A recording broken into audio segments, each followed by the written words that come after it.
YouTube. Waiting It's for YouTube to happening. wake up. We're waiting for it to wake up. Wake up, YouTube. Come on, YouTube, wake up. All right, YouTube woke up. Good morning, Jake. Good morning, Kurt, and hello to everybody watching. Welcome to another exciting episode of Making Turbo Pit Fighter, a post-apocalyptic sci-fi comic. We're making the sausage here, making the pages. Um, this is our last. Oh yeah, you got one out already. This is our last teaser, but we're working on the Doom Magazine's #1, the anthology, and we're trying to close that out before the calendar year closes out on us. That's been our goal for a while. And today we should be resuming the lettering of the Alex Turbin Duke segment on my side of the screen. What are we going to be doing on your side of the screen? I'm going to finish up the uh, skeletal drawing on the last two pages. Looks like the last two pages. Then move into liquid masking. I doubt I'll get to doing the gray wash, but we'll see. We'll see what happens. But just real quick before we get kicking, let me just get this out of the way. I am still in my Crom Anthology #1 release sales week tomorrow, Monday the 1st, December. It will come to a close. Yesterday morning, I added PDF versions of not only Crom Anthology #1, but also my Crom 2024 collected. So if anybody is out there and is looking to pick something up and have it digitally handy, it's there. Copies are also available for both of these in physical print. But just wanted to bring it to everybody's attention. Things are going well. Not probably going to hit the 100 mark, which is totally okay because the sales up to this point have been financially supportive of the project. In other words, meeting, what I had put in financially for it. So it's all looking pretty good. Yeah. So that looks like a massive tome that people can buy, and you could also get the digital version now. Yeah, it's 256 pages, black and white, magazine size, all sword and sorcery goodness. Right, and for people that want to get our Turbo teaser, that's also available pretty cheap as a digital download too at kurtbrugel.com. Yeah. Yep. Okay. Great. So I have a little show and tell today. I forgot to do it last week, but now I actually added even more sketches.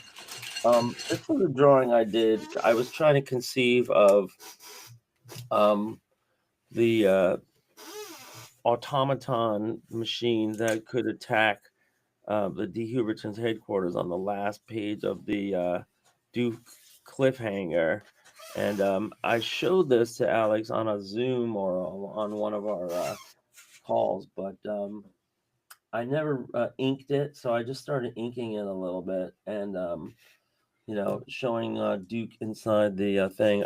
I came back to this for a reason. I don't know what we might be able to do with this because Alex has already turned in his pages, and he has a different design for the automaton.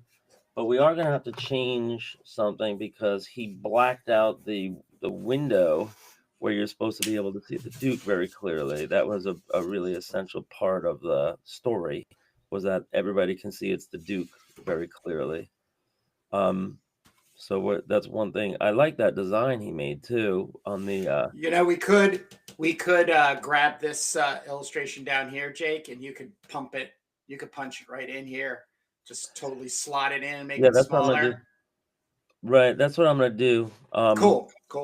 But I'm just wondering what to do with this. I guess I'll just put this on the pile of anthology pinups. Concepts. It's a concept sketch. I also did this.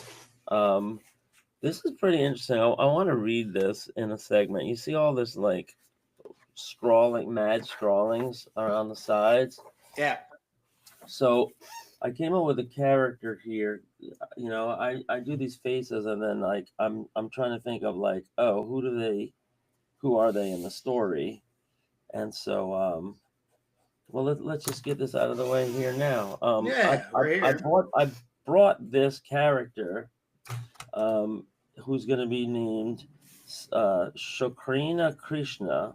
She's going to be the child of Sixto and Antria Krishna, who are two of the quantum druids. So that's a tie-in to some of our existing fiction, sci-fi fiction that we have posted. We should probably repost it because I'm updating it all the time, but we should repost parts of that. But she's going to be instrumental when she gets older, in establishing the Tuesday cults. And what's going to happen in this far-flung future is, and of course, this is my prediction that it's going to happen in real life too, is that there are going to be numerology cults that spring up. And the most prominent is going to be the Tuesday cult. And they're going to kind of like worship numbers, but it isn't like just solely religious. There is a scientific tie-in to this all, and this was in the year. I have to fill in the year here, but it's going to be sometime around when Esoterra is a child. I mean, about 20 years after. Um, there's a breakthrough in quantum number theory, entanglement by quantity, right? So here the theory is like, anytime there's a quantity of something, they are therefore entangled in a way, and it could be through human consciousness, but it was also scientifically proven through other means. So they call this Q relation, or the Q relation number. The concept of my number, or one's lucky numbers, was also discovered. So once this is uncovered, each individual will have some numbers that help them live their life. And you might call it a lucky number, but they find an actual scientific link between numbers, and I'll explain further here. Numbers have states. In the Q soup, we call reality. When numbers match each other, they are thereby linked, and it's not just the conscious linking of humans, using the literal numbers like the symbols and numbers, but it's also states. For example, the number 64, it's a specific temperature, a year, an elemental weight, etc. And there's hundreds, if not thousands and millions of different ways that you can see all of these things linked by their number. So this is all going to be discovered by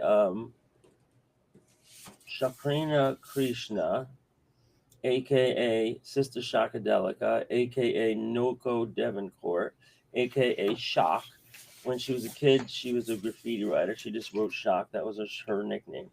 But later, she became a futurist, and then she became a Q number scientist. She worked on quantum number theory after the disbanding of Esoterra's Hive Mind Children's Group, and that was the kids that lived in the tree houses outside the Q Druid compound in Vermont. Shock revealed, when she was an adult and a scientist, she revealed algorithmic links in QSoup code between conscious EMQ beats. EMQ beats are electromagnetic quantum intervals. Each number from 0 on has a state. The conscious concept was equally parallel with a quantum state. This unlocked a host of applications from the academic to the scientific to the spiritual, which gave rise of the number cults. And of course, the Tuesday cult was the most prominent. Belief in religious devotion to numbers to link the conscious to the metaphysical to the tangible for all manner of uses. And we're planning episode 1, Date with Destiny. This is going to be a flashback when Shock is only 2 years old and has her first physical contact with Esoterra. The touch of Esoterra, of course, imbues people with conscious realizations and epiphanies and illumination and enlightenment. And she then embarks on her life's work, which is the study of quantum number theory. Along the way, she discovers that how crucial it is the development of 2-year-old brains, and based on her worship, the Tuesday cults actually begin to worship 2-year-olds, and they understand that the stage has to be set for the development of 2-year-olds. I mean, this is something humans should be actually doing now if we just follow the science of child development. The 2-year-old brain is kind of like a fascinating phenomenon. But back to the fiction, the theory of two. And I wanted to talk about this. I don't know if I capture this in writing, but these ideas are bubbling up that, of all when all the numerology cults rise, the Tuesday cult has probably, some of the really more specific rituals, and one of them is that nobody should go out alone, right? You're always going to be in twos, and that really is important to uh, the well-being, the mental and emotional well-being of people. Research shows, of course, as we know, that people who are lonely get isolated, depressed, suicidal, all that kind of stuff. And those numbers are like astronomically rising right now in real life. But back to the fiction, so the Tuesday cult always has you pairing up with somebody else, and they make it easy for people to do that. Another thing is, they look at the number two kind of like superstitiously, everything's in two, but they also look at multiples of two, and then they, so any even number is preferable to any odd number. But then they also look at the number 12 and the number 22 and so on. And we've spoken before about Tuesday, which is going to be February 22nd, 2222, and how they all look forward to it. It's also linked with the prediction that the U.S. government will downfall on that day. So the Tuesday cult grows up around this, following her scientific discoveries. But the scientific part of it is that they will discover these links between all numbers, depending on their various phase, right? So their application. And a lot of this could be waves, like sine waves, and, just kind of like, uh, what do they call the amplitude of the waves actually, has a numerical signature, just like every element has a numerical signature depending on the weight of how many electrons they have in the outer shell of their atoms. So just delving into stuff like that. Going to be, I guess, just high res scanning this, and I don't know, add it to the collection of original art for sale. Also, worked on this week. This was a sketch for Hellclaw, and I think both Hellclaw and Esoterra's costumes are going to be this red and blue, so that they match. And I was just looking at the combinations of this light blue and this red on the masks. We have it done a couple different ways. When Hellclaw goes Fireclaw, her costume colors invert, so the red becomes blue and the blue becomes red. That might be cool. An ancient DNA kicks in, forges future DNA. We'll talk about that later. And yes, and then there will be a Supreme Court case that's going to rule on the unauthorized use of DNA. It'll be called the Hellclaw case because Hellclaw's DNA is publicly available, and scientists are trying to analyze it and exploit it for good and for bad. And the Supreme Court has to rule on whether somebody's DNA can legally be used without their consent, without their authorization. And of course, Hellclaw also has the volcano eye trait. So you might recognize a couple of the things that we're speaking about now. And a lot of them relate to the mind map that we made a long time ago, but it's been expanding ever since. we have these character sheet pages that I've been making for a long time that have the mad scrollings all around. This one's for Cromita and all kinds of information about her. This one's for Charvel and when she'll get the reality cleaver later in life.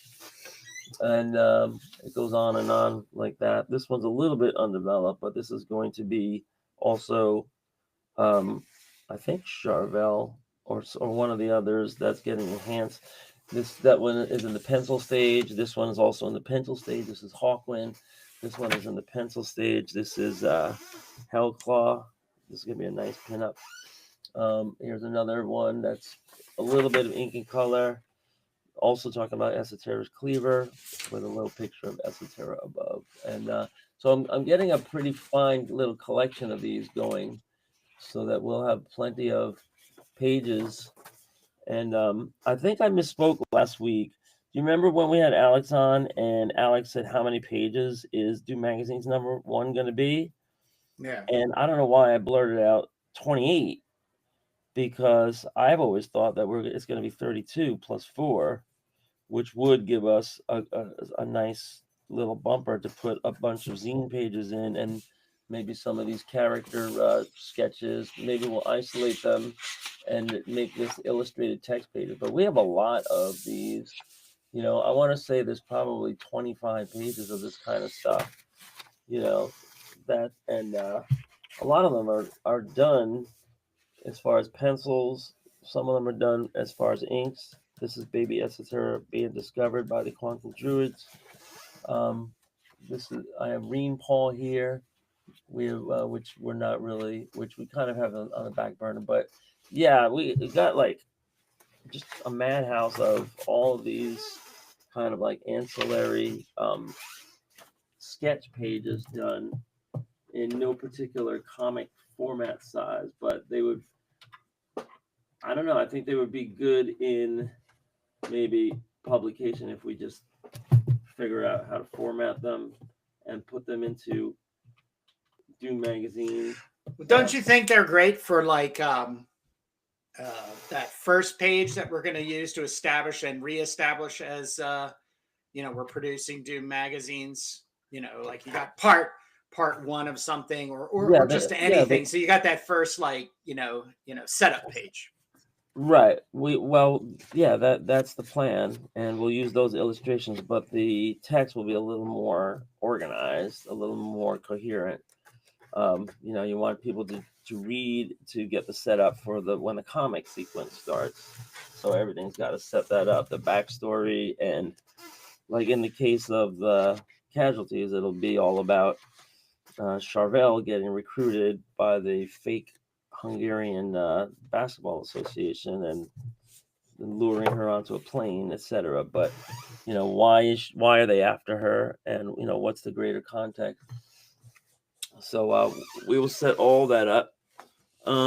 Another thing I wanted to show you. Oh, I did 3 pencil pages for Pearl White Malady that I'm going to be bringing to school, and I think I left them upstairs. So I'll grab them when we have a break. But right now I'm going to get set up so that we can resume the lettering. That's what we need to do today, right? Is just a marathon lettering. Yes, the layouts, the reformatting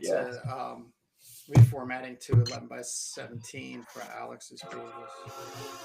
And last Sunday, after I finished doing this, I sent you the preview page, which had the lettering all laid out so that you could reference it for your inking. Thank you. I think I got it here. Yeah, it's right here. Right. I think it's kind of superfluous though, because you're way ahead of me now, and you're just inking regardless of where the not yet. No, not yet. No, the stuff I'm doing right now is most definitely going to get a majority of it gets obliterated. It's not the focus. It's not the way I want you to focus. So by having this page knowing, where you're blocking in, there's more readability in text at the top half as it goes in the middle, and then it kind of peters out. So even in my inking, I will try to reinforce that, in just the graphic quality, if you will, of the panels, lighter, darker, grayer. Yeah, so you're just not going to finally finish it until you know exactly where the word balloons are going. Yeah, yeah. And by the time, we're doing fine. I mean, by the time we get, from here to there, um, I'll be all right. I also get a good idea. I mean, one of the best things about you is you'll never do more than 3 sentences in a dump unless you've already given it its own panel structure, if you will. So that's an awesome thing to have, because if you're working off of a script, as the artist, and you're seeing things, you're just allowing things to see in your head, and you're putting it on page, and you're like, oh, there's this block of text, and then you start working, and you're like, oh shit, this is 5 sentences.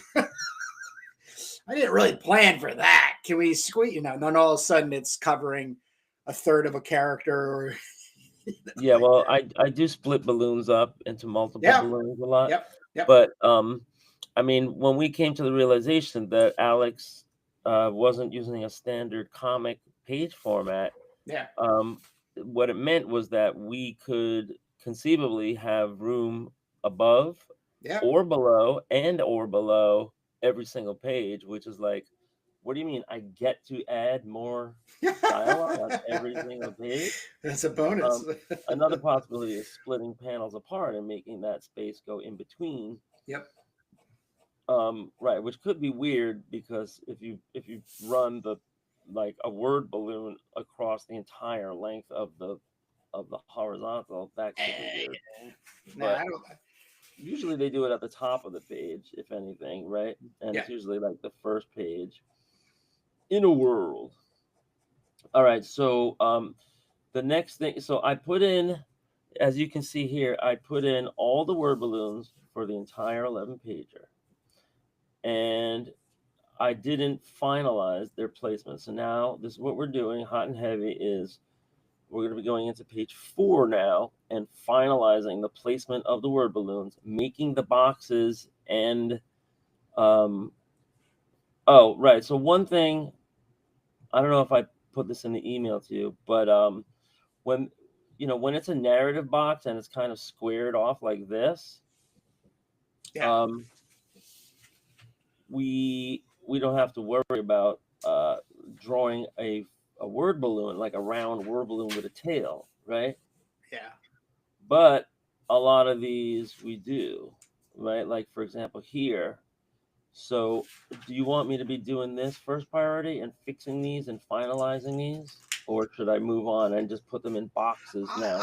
General placement, I wouldn't, like I said, I wouldn't go too far, because once you have my physically completed pages, that which you're working on right now serves as a nice, sweet template that you can then, maneuver and shift.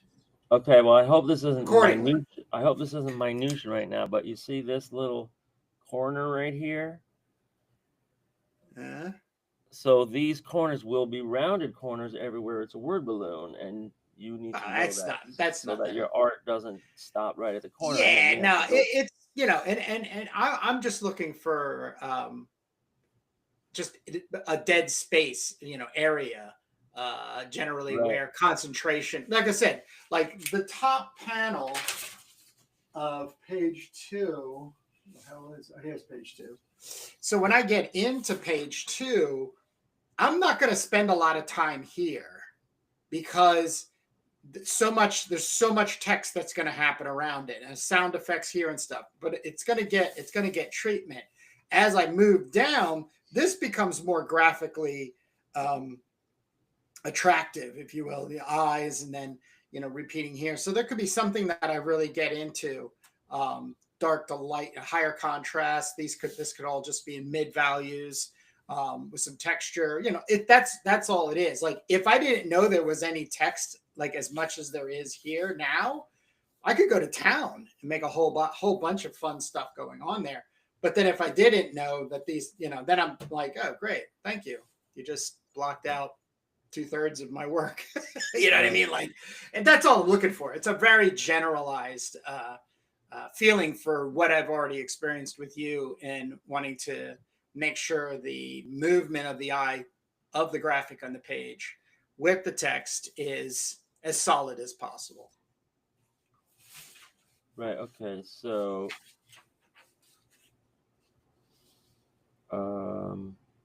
I thought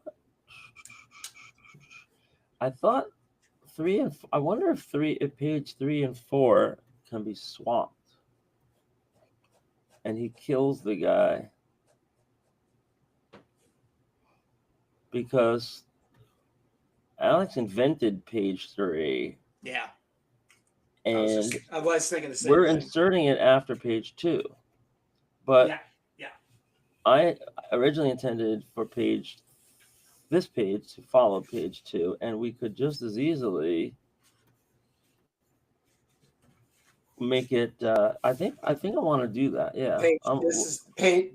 Alex's additional page is page 2. It would make a really good move, Jake, just because of the amount of action and establishment of characters, and then you would go straight into page 3. Right, because this tableau page is kind of like an explainer, and I think that should happen before he gets killed. All right. I'll make a so note I'm here. Officially swapping those. Okay. So with that, I'm gonna have to move a couple of word balloons. This is the world you made is going to have to be moved up here because that leads in to the explanation of the world, and we have plenty of space for it. How many people have you killed? This is the world. This world now. How do we lead into that? Let's see. He writes.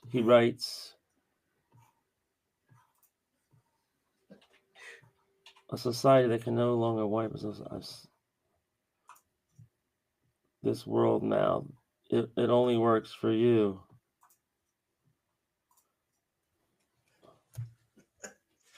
So we got Turbo Knots and community members stacking up in the chat. We've got Saboteur Comics and Daryl Grant. So good morning. Good morning. Crumb. All hail. Hey, everybody. Feel free to put in questions, comments, concerns, funny stories about the week. Concerns. Well, that's what they say at my school. Yeah, I know. It's just, where do I start, Jake? I have concerns for Elevena's. Oh yeah. I didn't quite understand that explanation. Can you explain the difference between esoteric and Elevena? Yes, I know. I would salivate if somebody would ask me a question like that. How does Hellclaw meet esoteric?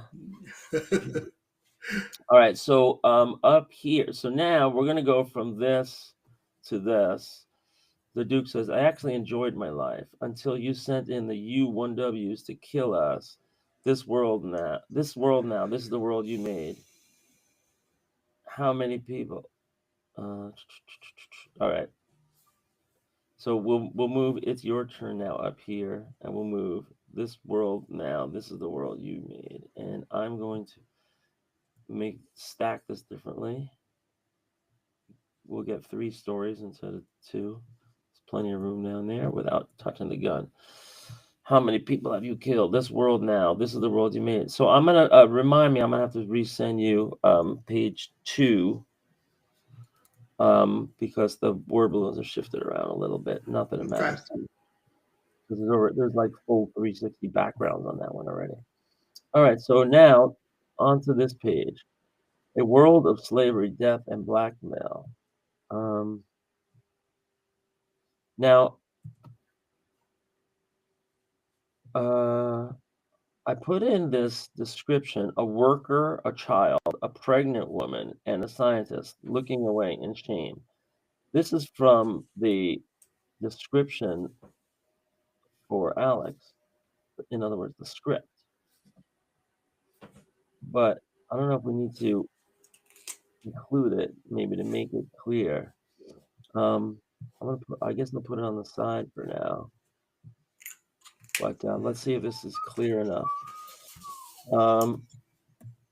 We're going to make all of these word balloons in little 1-point border boxes. We'll do it all at once. All in one command. That's what Quark allows you to do. Boom. And now we'll put them all in a white background. Boom. All done at once. So, yeah, we have all this space at the top. And I guess I need to take advantage of it now. And that means there'll be more space for you when you're doing the backgrounds.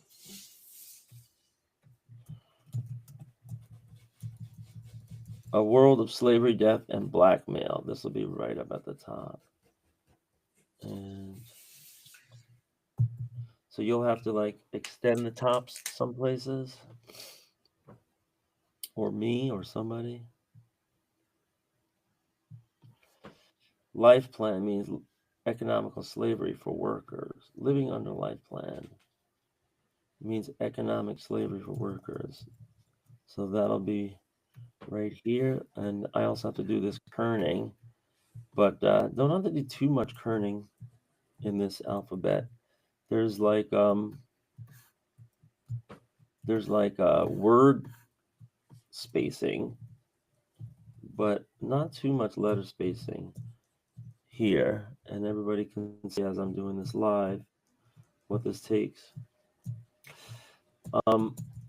So yeah, we'll just get into this a little bit. So I saw the Fantastic Four movie, and I'm ready to give my opinion on it if you want me to. Okay. Are you boycotting? I don't boycott. I just completely ignore. Well, that's okay. I just don't wish it. So you have no plans in watching it? Nah. I mean, I could only see maybe one or two situations if I was with specific friends that were like, "Dude, I'm making you watch it." Like, all right, let's go. I mean, but I'm not. Marvel fans, that especially the old Marvels. There's nothing against FF1 or FF like early date FF. So yeah, but I don't have any.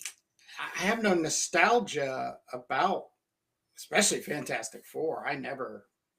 Yeah, but no one's trying to like make the movie to bring up your warm fuzzies from your childhood. They're trying to indoctrinate a new generation. Yeah, I get that part, but I'm also saying that it's got to be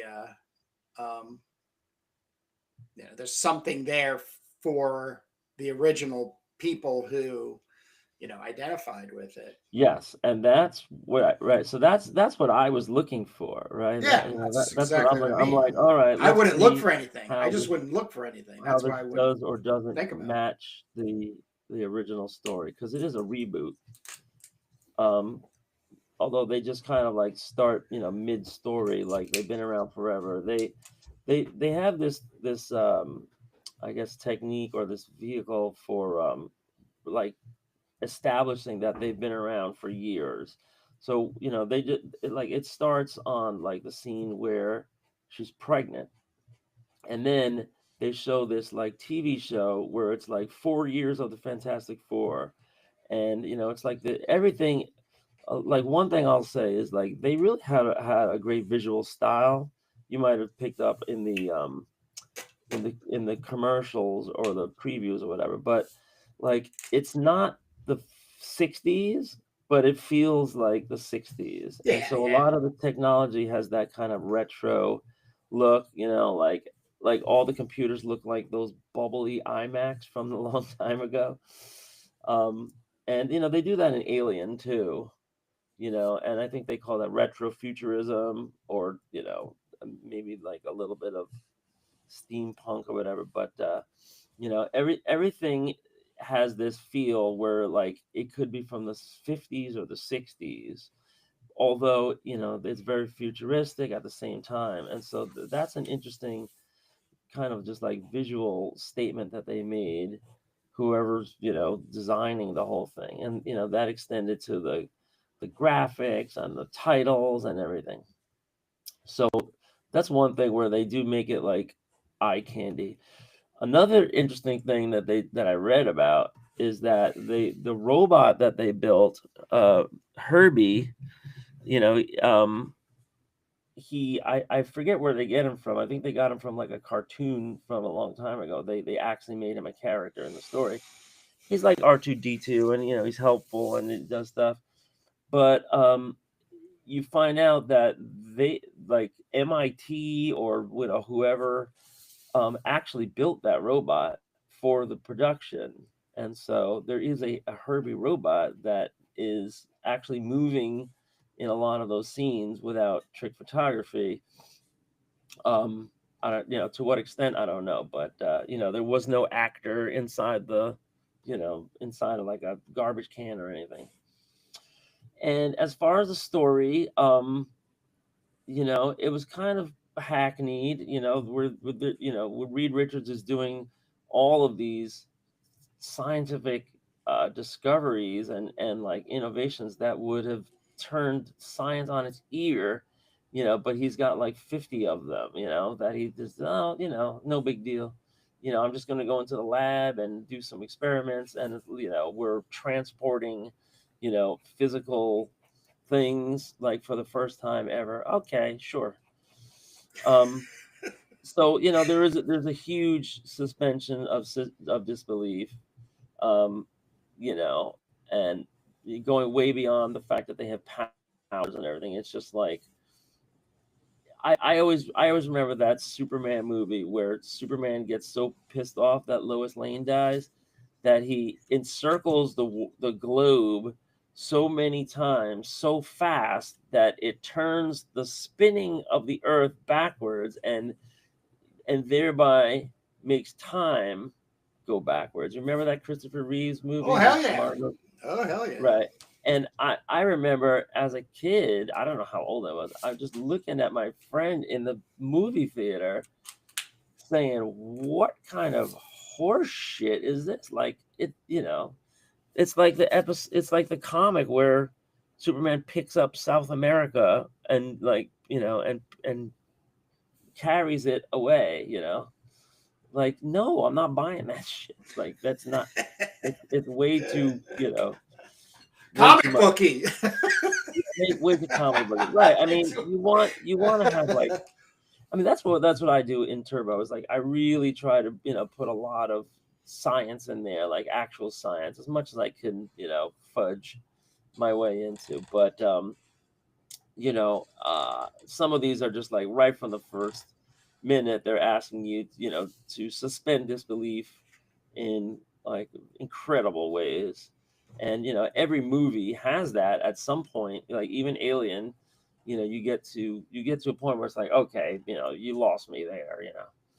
But I love a good science fiction story that really gets into science. That maybe it's because I'm nerdy, but so that's my review. I won't spoil too much more. I mean, it's got Galactus and it's got the Silver Surfer, but she's awful. So I'm sorry if it's a spoiler, but the Silver Surfer, they made her female, and that's not why she's bad. She's bad because she just looks really fake, and like the chrome effect that you would hope, for a shiny, mirrory character, she kind of looks dull. Like uh, unvarnished silver. When silver gets really dull, or pewter, and it gets really dull. It's not like mirrory and shiny. Yeah. So that's how they drew her. That's how they create CGI'd her, and I didn't love it. I think you know I think the Chrome guy in the Terminator was a lot better, and or maybe it was oh god, the other one, James Cameron before he made Terminator. Oh, The Abyss. Mm-hmm. There was like a Chrome creature in the Abyss. They probably couldn't afford. They probably couldn't afford the special effects on loan or however, because Cameron owns those special effects, so he's not just allowing people to either work for him and then just be like, yeah, when I was working on, we did this. He's like, nah, that's like a recipe. I bet you he's patented it and everything. Well, And speaking of James not Cameron, not allowing you, was that not allowing you to use it unless you pay me. right? Right. Yeah. Well, that's this the whole thing with Star Wars also. And the other thing too is I don't know if it's changed. I doubt it has, but the majority of special effects in movies are done outside this country, and it's literally just a contract. You know what I mean? Like it's just, hey, we need this to be silver, reflective silver. Okay, well they figure it out, and then nah, we need it more like that. So they try it again, and then the production just ends up realizing, oh, they can't do it. They can't replicate Cameron's special effects. That could be it. Yeah, I wonder how tariffs might affect that. And another big thing is in the world is that Skydance is trying to acquire Warner Brothers right now. And Skydance is Larry Ellison, the Oracle billionaire, who's decided to, give his son a job to make his son useful. And so his son started up this concern called Skydance Entertainment, and they just acquired CBS Paramount. And everybody was saying that it was done corruptly because they paid a whole bunch of money to the president's campaign, and then 2 weeks later they approved the merger. So everyone was crying foul over that, but now they want to acquire Warner Brothers, and so like merge them all together. And they're trying to do, I guess, what Disney's doing is just like make these mega conglomerates that own all of these companies and all these properties and all these channels and all these movie studios and stations and everything all at the same time. The only thing I could say, if I can interrupt, is thank God I'm at the age I'm at now, and there's still tons of movies out there, not only like Western, American, but European and Asian, that back catalog that, for the rest of my life, I don't ever have to worry about being subjected to that shit. Whatever it is. I just don't have any, like I said, I've got nothing for. Well, the question is the question isn't what am I going to watch on Saturday night? The question is like, what are the industries that support our country's economy? Like our IP and our movie studios is one of our biggest exports, and a lot of copyright infringement problems have been going on for quite a while. That's why they came up with a lot of these trade agreements in the first place. But the reason I'm bringing all this up on this podcast is because Warner Brothers, of course, is the entire DC empire, right? So this is Superman, Batman, everything, Justice League, all the print, all of the movies, all the IP, everything. So a lot of moving and wheeling and dealing going on. And as far as the relation to our sci-fi story, we point out in our story that the world goes downhill when all of this consolidation happens. We invented the multi-trillionaire De Huberden family to kind of illustrate how everything just gets kind of gobbled up at some point. And what happens if it's not entertainment companies, but it's weapons manufacturers, and they're all just owned by one company, and the government doesn't have any other vendors to bid against, and we've already had the problem in the past where the government is captured by the war machine or the weapons manufacturers, right? So we're bringing a kind of like those elements into the story, but we're also keeping an eye on current events right now. And so, you know, we'll keep an eye on this merger. I'm totally against it, but, you know, I think there should be more competition, more small businesses, less big businesses. But um, yeah, so if Warner Brothers does get acquired by Skydance and then joins the, you know, the polyopoly or megalopoly or whatever of Skydance, it might affect how Yeah, but DC. the other thing that can come into play is indie entertainment rising. So if you go back to the 70s in American cinema and European cinema, and I think even Asian, but I just don't have enough history on it. But you know, there was still money being brought together in production in order to make. I just watched something on Easy Rider, all the way from Peter Fonda's my wife, Peter Fonder. Wild. What was he did one for Harvey It's not like you're saying Peter Fondler. Yeah. No. Peter Fonda was in a movie that actually started the genre for biker movies. I can't remember right now. It was like it. Well, he No. It's I gotta get the Google here out. But yeah, well, anyways, the whole thing was that there was so much money going in to the the major studios, but they weren't able to actually hit anything with society. Like nobody was going to see, like not everybody was going to see, but the exploitation, midnight movies, all of that was booming. Like that's where all the money was in that distribution and everything. So, Peter Fonda actually is the one that secure with Dennis Hopper, because of their background in, the corporate movie, was able to secure enough money to basically shoot Easy Rider, which then completely revolutionized the way movies were made. It's an indie. It's always the indie innovation that comes out of left field that completely recorrects everything. Is what I'm trying to get to.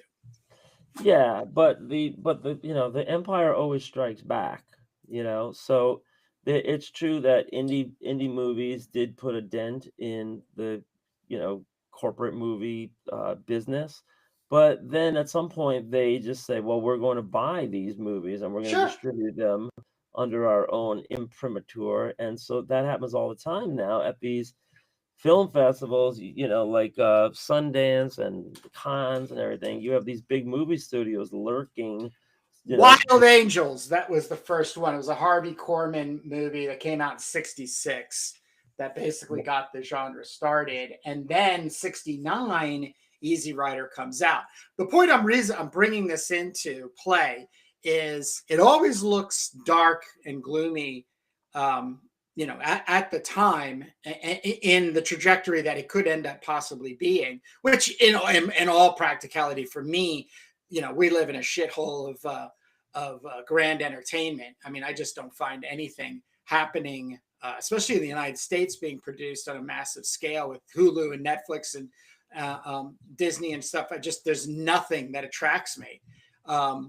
So I'm an outsider to it all. But I think the funnier part of it is that I watch a lot of indie stuff. And when I say indie, I'm talking about people making movies right now. And they're getting the funding and they're finding platforms, whether it is actually more people I've seen indie filmmaking have decided not to sign the agreements with Netflix, Hulu, any of these streaming platforms, and then they build their own website and stream it from there. Or like I got this one film called is it The Sword and the Sorcerer out of England, and it's a total like B movie. I love that movie. Deathstalker is coming. No. This is a newer one. This is a new, not a remake. It's just a new thing, low budget and stuff. And I spent $20 for the downloads. It was a package. Sword and the Sorcerer was an 80s movie. Yes, but there's a new one out. Oh. It's with a British. It's with a British. Let me see if it's actually that's what it's called. Sword, the Sorcerer. But my whole point is not to. I don't get into the whole like, oh, it's always going to be this way, and it's going to suck. My only thing is that I just do feel bad for younger people. But it's a contradicting sense because I never really followed mainstream movies other than when Quentin Tarantino came out with Reservoir Dogs and then Pulp Fiction. And then for the next like 4 or 5 movies, everybody was like mimicking him. And he really did change the landscape of how movies were made, especially with soundtracks. But by the time 2001 comes along, it's all just corporatized. So there is a cycle.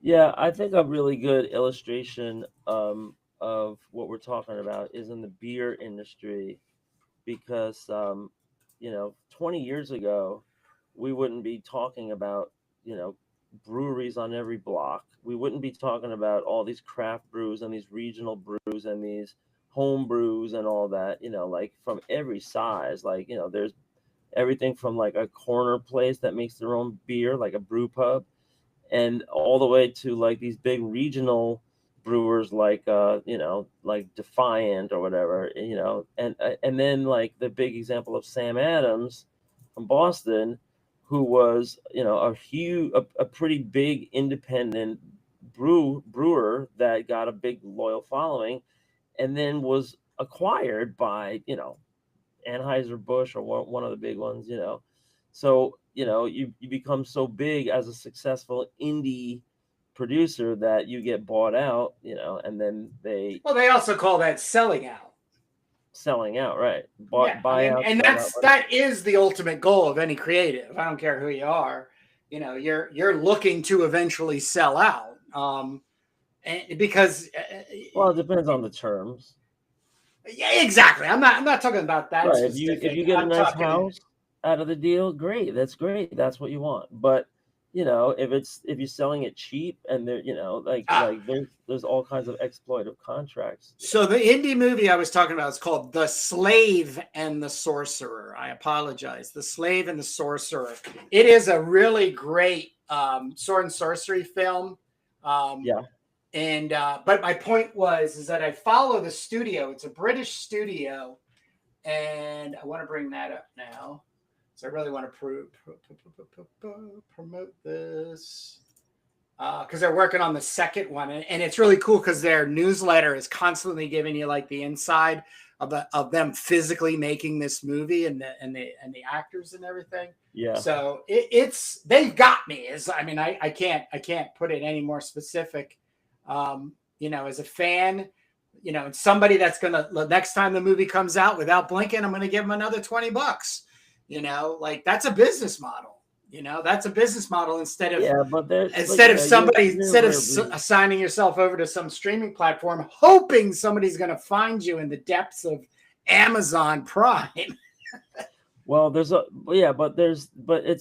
way beyond Amazon. Like when you go on these TV platforms now, you have Roku and all these other ones, and there's all these little outposts. Like last night I wanted to see this documentary on a band that I really like out of Seattle called The Gits, and it's called The Gits Movie. There was a documentary made because the lead singer was murdered and there was a hunt for the murderer and everything, but the music was really cool. So I found, I put it in the search and they say,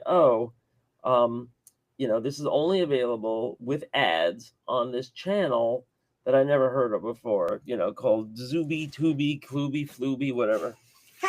So I download the app and I watch the movie, and I was like, all right, you can't fast forward the ads, you got to watch them. They happen every once in a while, but then like where they get you is at the end, because like maybe there's one commercial break 15 minutes in, and then another one like another 15 minutes in or whatever. But then when you get to the end and you just want to finish the damn thing, 700.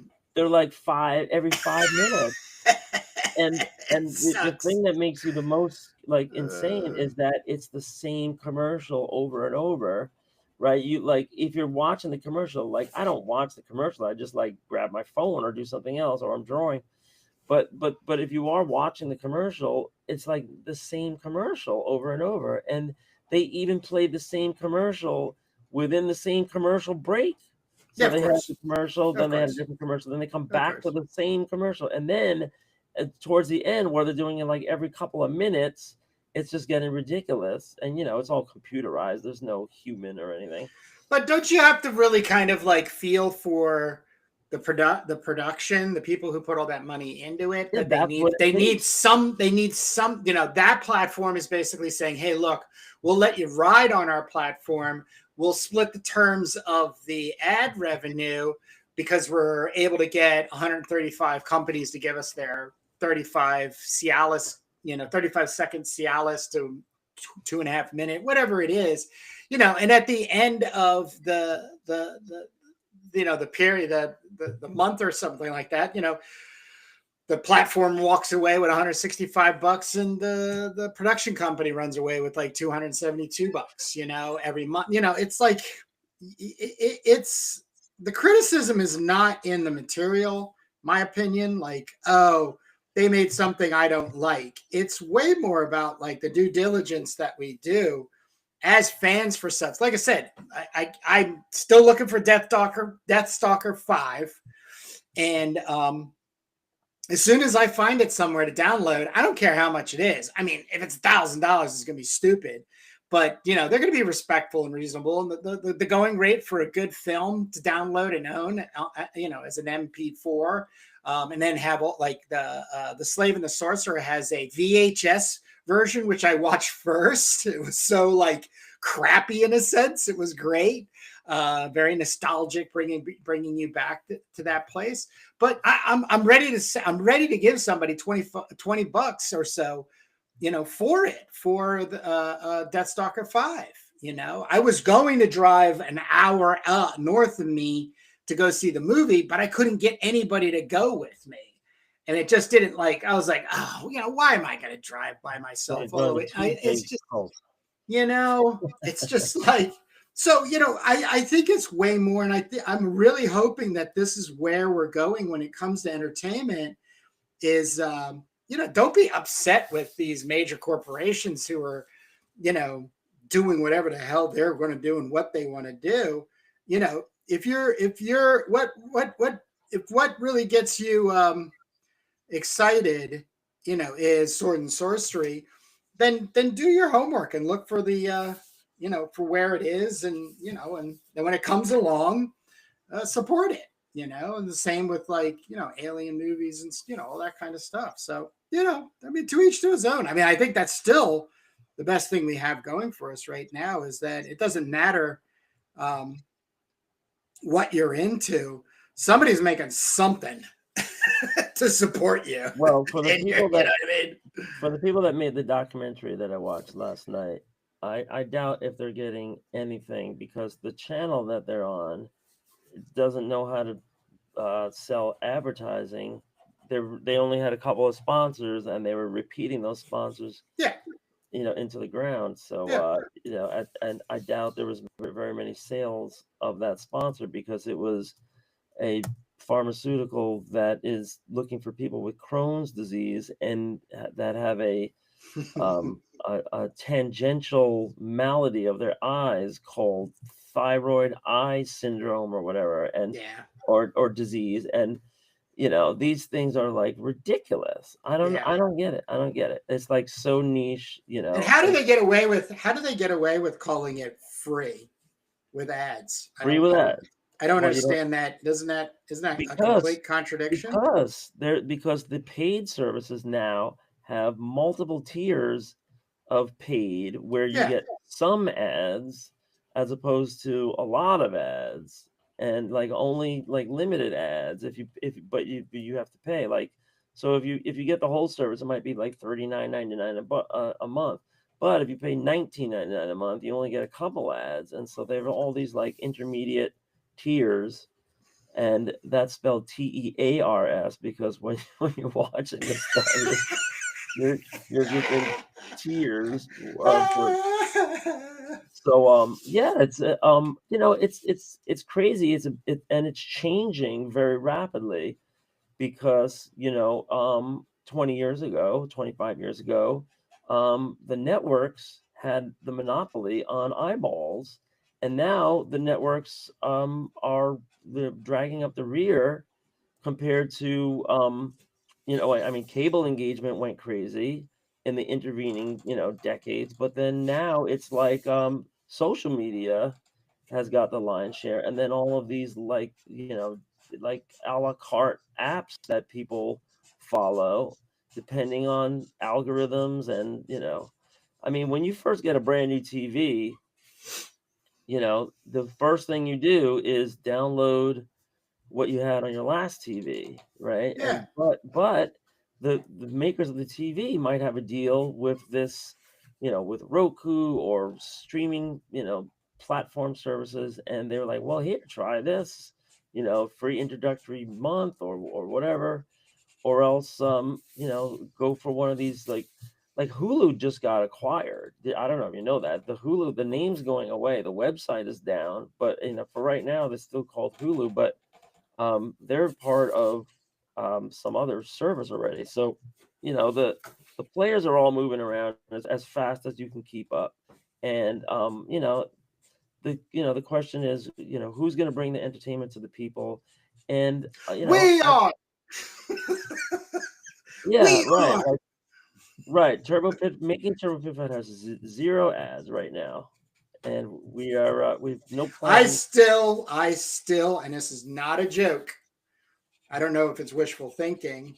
I don't think it is wishful thinking. I still have a very, very strong feeling, Jake, that by the time you are physically not employed as a teacher, you're retired with your pension, and we're in this making turbo or making comic entertainment, have you, and the technology of animation and movie making generation and stuff like that. I'm predicting you and I will be producers of our material than just the ones who are just two guys physically making it. Because it's also not like me saying we're going to be the first two guys that in comics or indie comics that become producers because of technology and the freedom of being retired, and having the time. But I think it's going to be a lot of people out there that creatively are going to move into that kind of headspace if it's not already happening right now. And I still believe that the reason manga is taking over the world is because they are primarily made by an outfit of people. And that outfit can be not only the mangaka and the assistants, but also a producer that comes in and makes the anime or even some kind of live action and stuff. That shit is going to be, you want to talk about subscriptions, that's what we should be saving our money for, is all the different subscriptions we're going to need to be able to generate animation, video. We definitely going to keep making our comic, but the whole kind of like keeping the entertainment part of what we make up and out there will be more producer than like, oh, Jake and I are going to figure out how to make a cartoon type of channel theme change. Yeah, well, like I said, it's a prediction, but it's a very strong one because of who we are as a a collaborative team. You know what I mean?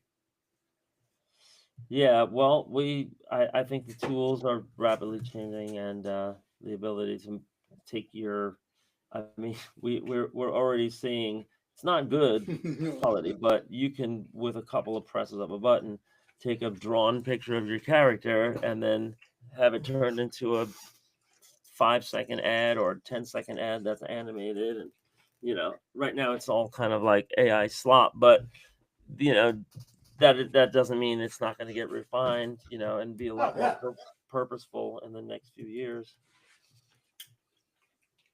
It's going to be exciting. Yeah, well, it will. I mean, the problem is gatekeepers, I think, and if you do have the right subscription, maybe, and you know how to do a little bit of your own programming, you can, maybe, make it like you want it. Otherwise, there's just going to be a lot. I mean, it's not make it like you want it. Right. It's just not usable the way it is now. Not to you and me, but I know there's. I'm watching people right now that are using this technology, and they're making some just mad stuff. Like it's and the way they're making it, if you have an ounce of understanding and respect for actually physically drawing out the animation, that's their primary fund. Like there's a foundation type of thing. Like they have the fundamental understanding and foundation. Then they're using these tools. They're reaching out to these tools and saying, how can I speed this up? Or how can I create more fluidity? I'm going to put another link in. There's a studio, Horbor. I think I'll put the link in. I'll find it right now. But on YouTube, you can find it. It's called Old Night, the Old Night. This thing is literally the future coming, I think, for like indie animation. Let me see if I can find. I'll put the YouTube. I can bring it up if you want. Yeah, the Old Night animation. I was trying to watch that Primal, but I can't get a free version. Like a year ago, the first part came out, and it's only 2 minutes and 46 seconds. The second part just came out, I think, like a week or so ago. No, 1 day ago. I just watched it last night. Yeah. Gabe Hordos is the producer. 2.6 million views in 1 year for this guy making his it's like a cross between what was that Knight's Quest video game that had it is so good. Yeah, it is so good. It's kind of like Ralph Bakshi a little, but what was the one with the knight going after the damsel? I'm blanking there too. Sleeping Beauty. No.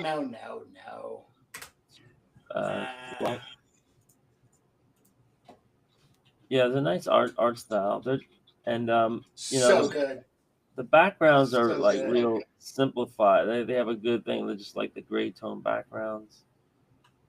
You don't really worry about it too much. Yeah, but the action looks great. Oh, it's freaking awesome. Animation looks pretty nice. It looks, like mid polish. So that's an interesting tip. Last night, night of this week, I was watching. So you might remember a couple of years ago, I saw an article that said that Dragon's Lair. Sorry, that's all I'm saying. Dragon's Lair, which is the that was a video game. Yes, a video game. Don Bluth. That's who I was thinking. Don Bluth. Right. Well, he did All Dogs Go to Heaven, and he best Disney, best animator to come out of Disney. Best. But he wasn't in Disney. He was competing with Disney. Yeah, I know, but that's how I always think of him, is the guy who actually went after the right. All Dogs Go to Heaven, and I think the Iron Giant came out of that studio too. Yeah, that's another great. The only non-Disney thing to come out, and Disney was really up in arms because they want to have the market corner. So yeah, I spoke to a South American animator, and he said that down in South America, I mean, this is a long time ago, but he said that Disney would pay distributors everything that you were going to get paid to not distribute you. Yep. Down in South America, it was illegal, so money talks. Anyway, yeah, that's a good tip. I was watching a couple years ago. I spotted a article noting that they were in production of a Red Sonja movie, and I didn't realize, that it was going to be kind of like a low budget movie, but the movie's out. Yeah.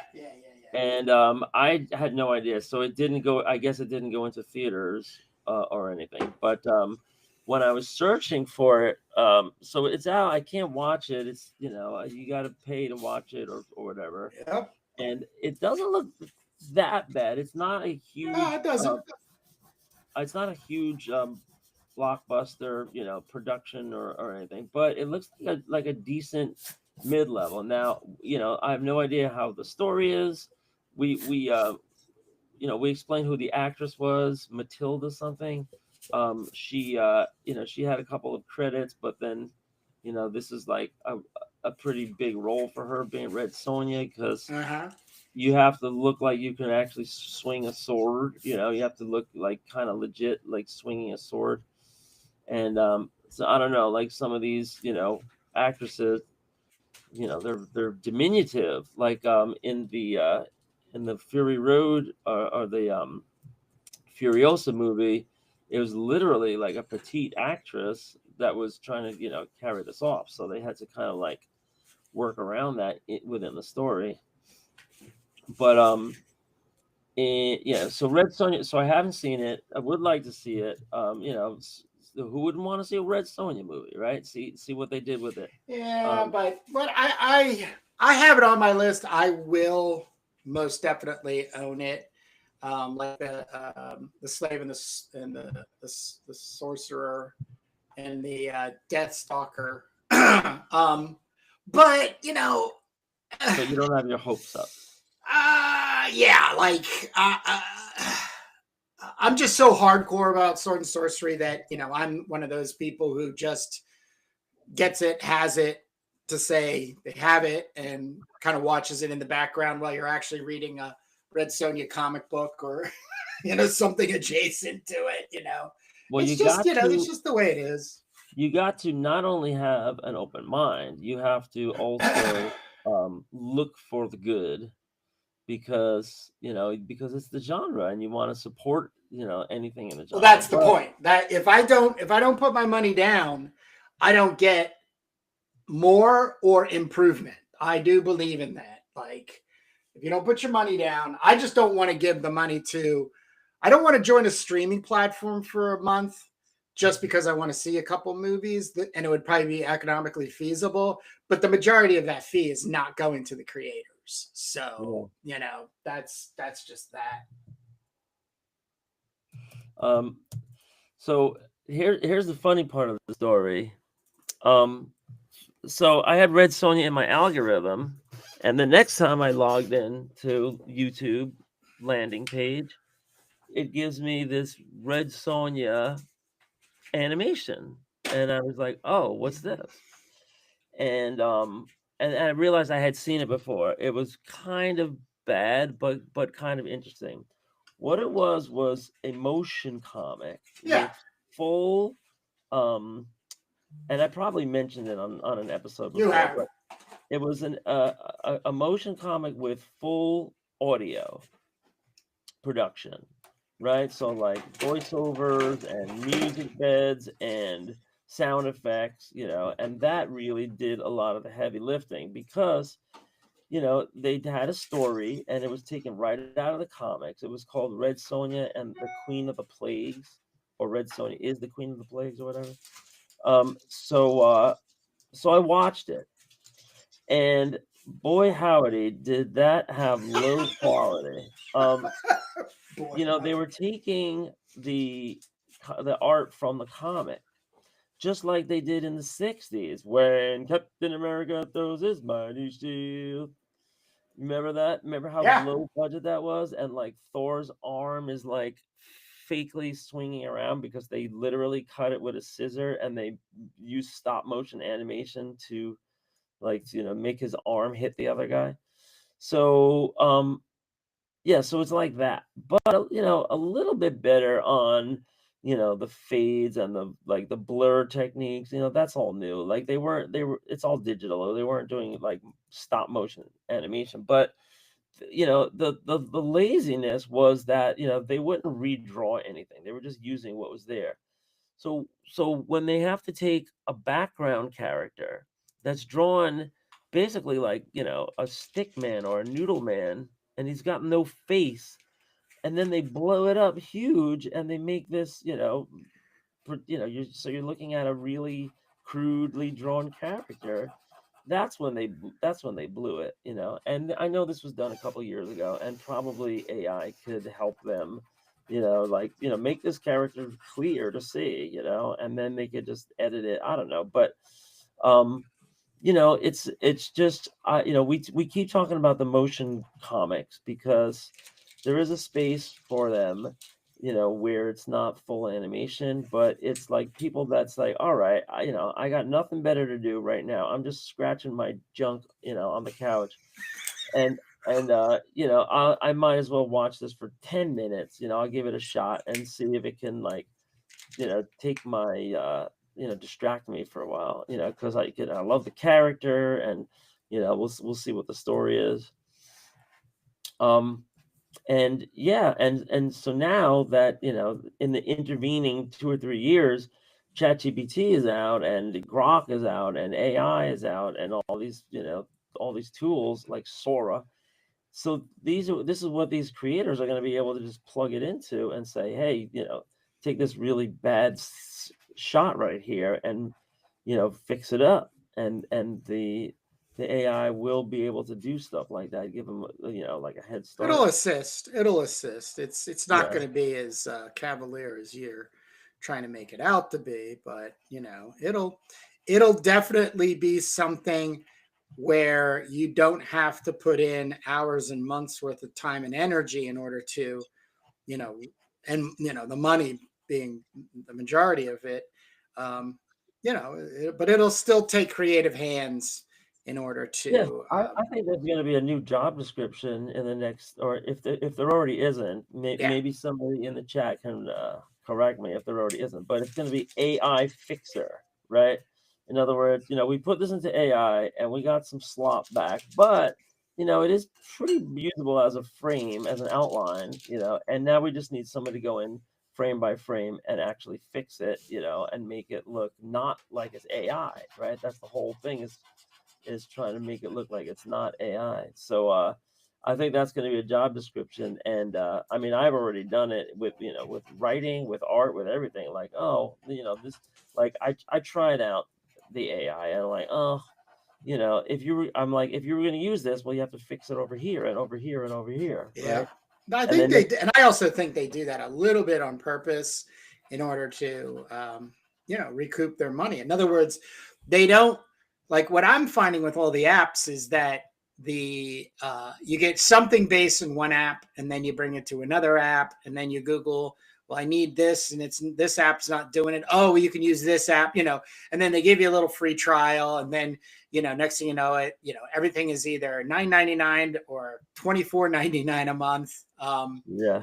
But the one thing I have been seeing is you can do now with some of them direct token purchases. The only problem is like calibrating the cost effectiveness of buying something as just with the tokens instead of just having quote unquote unlimited, because I still think a lot of these models are so throttled that the only people who are actually getting the full access to any of those models is at a corporate level where they're spending, it's like ChatGPT. If you're spending $200 a month, you have full fucking access to that model. You're not getting lag time, you're not getting these weird illusions as goofy as they can be and stuff. So, once again, you got to pay. you got to pay to play to make. It's not Sure. going to be a magic recipe that anybody, like everybody's so scared of. It's like anybody's going to be able to make a cartoon or a comic book. Yeah, but you have to have fundamental understanding of the mechanics of making those things. Do you know what I mean? Like, I only watch animation that I know and see within the first 30 seconds that a hand had to establish the keyframing, and if I don't see it, then I'm just like, yeah, like stop motion, like not stop motion, but the motion comic bullshit is just like, and a lot of the Conan movies, AI films that are getting dumped up there. That's all they are. It's just one frame, and then they put it in another system, and then they tell that system, throw smoke around him, have him scratch his head or grab his sword or move forward. You know what I mean? And then they get that 3 or 4 seconds, and then they got to cut it into the next thing, and then dude, that's a lot of fucking time to have something that looks really like chopped together by somebody who has no aesthetic understanding and appreciation for the movement of art that animation is. It's going to be the same thing with comics. It's going to be the same thing with comics. You can't just be like, make a sci-fi comic book about an X, Y, and Z and make sure it's got a 1963 Jack Kirby feel and blah, blah. You could keep talking as long as you want. And what comes out at the other end is going to be light years away from whatever you think's in your head that's going to come out, that's going to revolutionize. It's not going to fucking happen. Not going to fucking happen. Yeah, well, we can. And you're better off just going to Tom Scioli and buying his comics. Right, we can show people what we're talking about, because I did experiment with some of my concert posters. I also experimented with Turbo, and I don't know if I'm making a mistake like feeding this into the machine, giving them the learning or whatever. But I just took the cover of Turbo 1, the color cover, which I have available as a print, and they did all this. And it's interesting, but there's definitely AI. There's no human other than your work. I mean, those things are cool. I've watched them a couple of times just on my own, like especially that one. Yeah. The thing I have to say though is once you actually start sitting down, because you have a good motion graphic animation understanding because of like me with Flash animation. Yeah. You could really start hammering those things out to actually have a better fluidity. But the thing about it is that, as a fan of your art, it's just super cool to see. Right. So that's all it is. Right. I mean, this is the thing that's kind of revolutionary, kind of phenomenal, right? Like this is the cover of Turbo Pit Fighter #1. We were selling prints of this at IC3 last time. And I fed this into, a couple of AI, like Sora and Grok, I think, and whatever. And I didn't realize when I'm uploading this, I'm giving them, the right, not to make money off my design or anything, but they're feeding their engines, right? So they might have in the future like a character like shaped like that, or they might use, different elements of it for their own learning. Now, this is what I got in return. And it kind of doesn't make too much sense, but it is like amazing the way that they can move the character around, especially turn the character around in 360, and it still retains the artistic style. I mean, that's my style in 360, and that's amazing, right? That is a much more useful tool for AI for artists would be, hey, here's my 2D picture. Can you give me a 360 turnaround of them so that I can use it as a reference every time I'm drawing? Or, especially like worm's eye view, bird's eye view of them, and so they have these, they do have these upgrade programs. And I saw a demo of it where you can use you have it on your camera, on your laptop or your computer, but then you use your phone as the gyroscope device to turn the camera around. That's cool. And you can see going around and up and down. And so there was this cool demo I saw. I guess I should have like bookmarked it, but it was like you're in a scene and it's a battle scene with this like warrior that's approaching these other warriors and everything. And your phone is the gyroscope that can, go in front of the guy, behind the guy, like you're in a 3D space as if you're wearing virtual reality goggles and you're walking right up to the guy. You can stick the nose up his nostril, you can go around the back, you can look at the guys in the background, you could aim the camera anywhere you want. You can do shaky motions, and it's really giving you like cinematic control of the scene.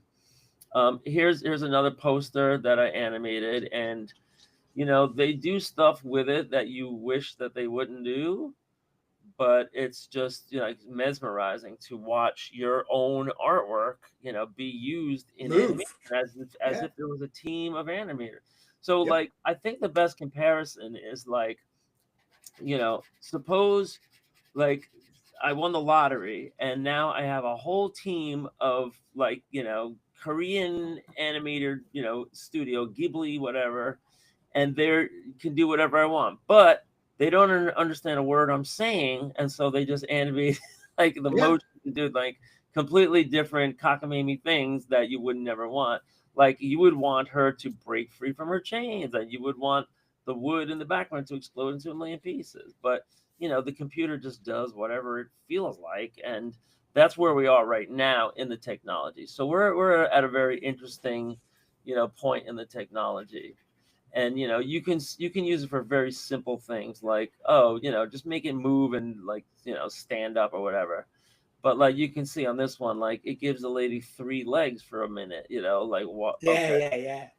So it's all still happening. But yeah, they're using one person's submission to as a reference for the another person's submission. And the first, like, I think historical use of this kind of computer technology that I remember was in The Beauty and the Beast, which was a 2D animated Disney film, which took hundreds, if not thousands, of humans to make all the 2D animation. But back then, it was probably 30 years ago, 25 years ago, something like that. They had this new computer thing that they said, well, we're going to take this intricate design on the rug. They had this real intricate rug design like rugs have. And they said, we're going to make the rug dancing around. Or maybe it was, yeah, they did this in The Beauty and the Beast for the dance scene. But then they also used the same thing in Aladdin, which was also 2D, but they used Aladdin's magic carpet. They had this rug design, and they said, well, the computer can bend it and twist it and shape it so that the humans don't have to draw all the details on the rug. And why am I bringing this up is because look at this character's tattoos, Yeah. right? I just drew them here on the first Yeah.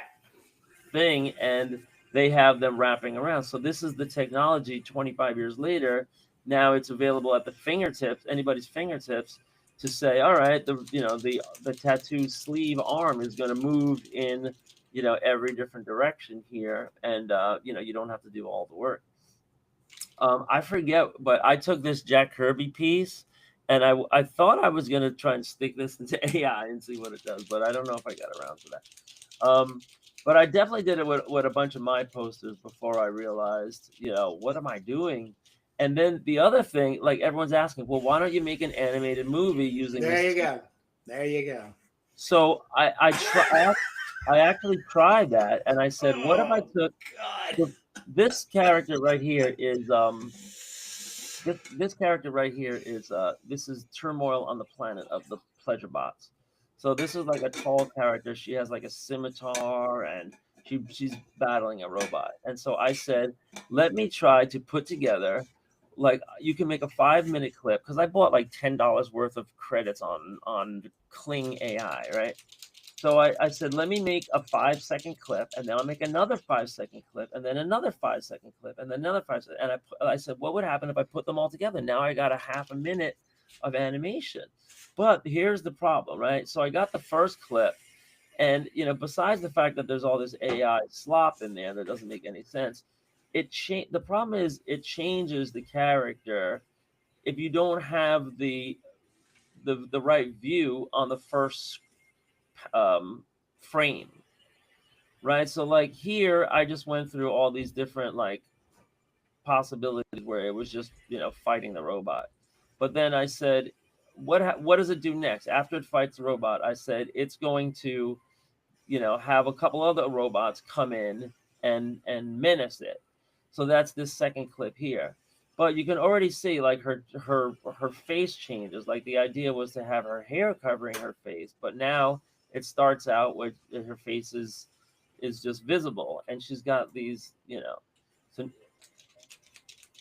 and now so it's like the telephone game. So like, okay, her face is visible here, her hair is getting shorter and stringier, and then by the time you get to here, see what you do is like you take the end frame and you use that as the first frame in the next segment. But if she's facing the back, then now she doesn't look the same anymore. So here I said, all right, what happens if she's escaping in this pod?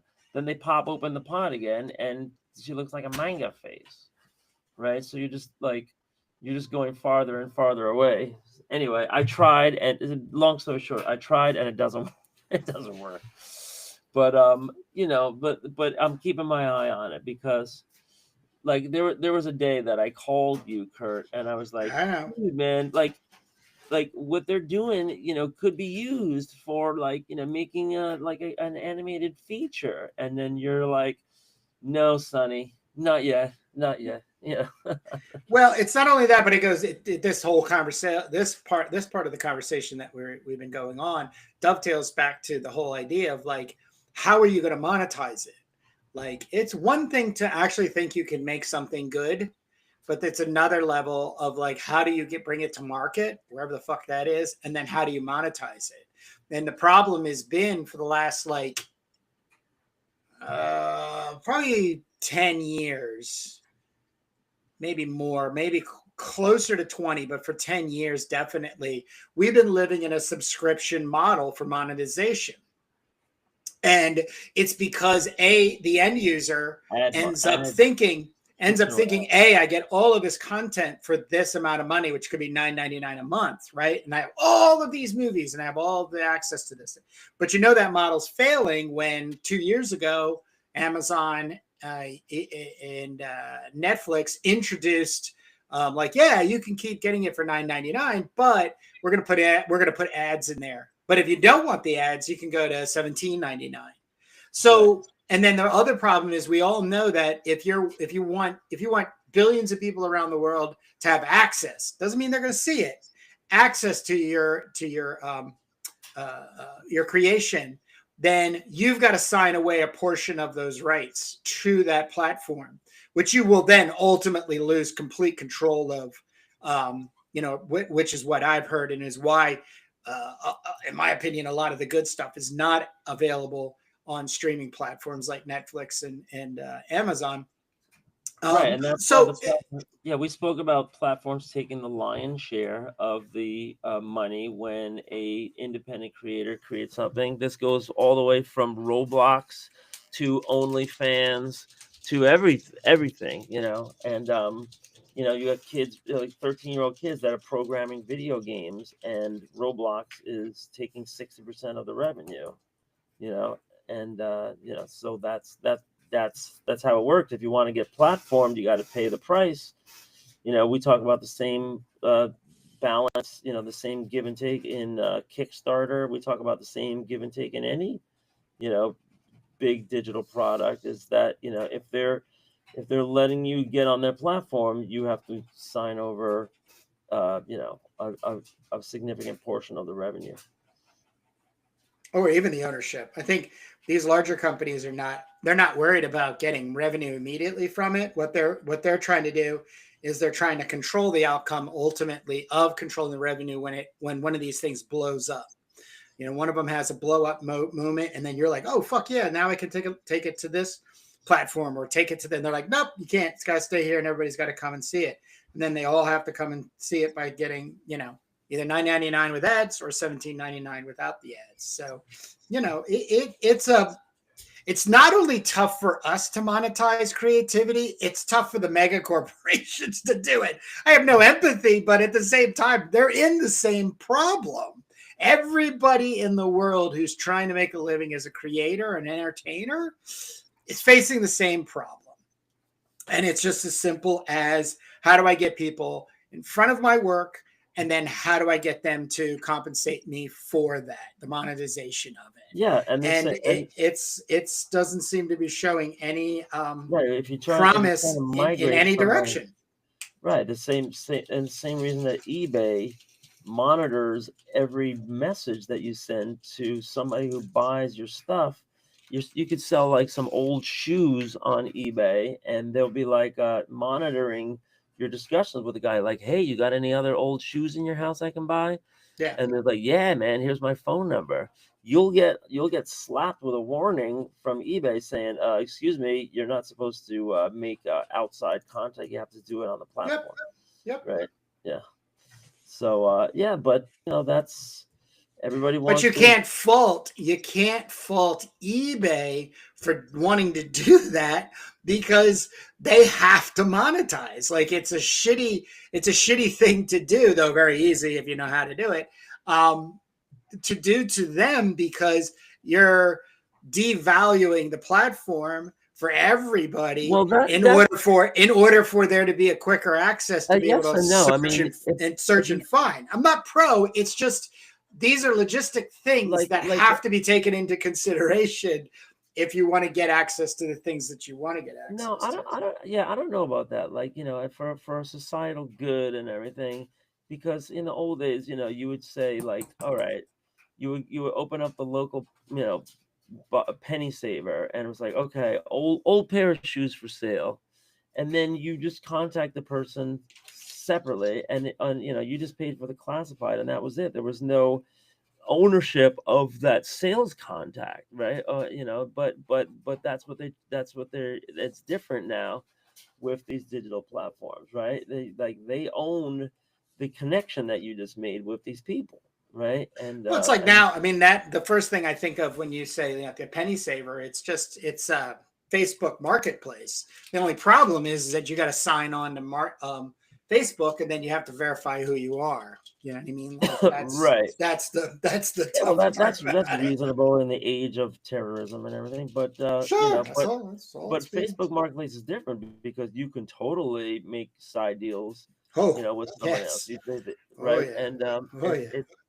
And it's also, like, a lot more geographical than eBay. Like, eBay, it doesn't do too much business with people in the same geographical area. There's like a checkbox for like local pickup only, but the bulk of eBay sales are not done that way. So it depends on the platform. There's some stuff that you don't fault eBay for doing, but on the other hand, like, when you realize it's like Elon Musk, Peter Thiel, like, these are the guys that are behind eBay, then you're like, well, they actually are pretty bad corporate citizens.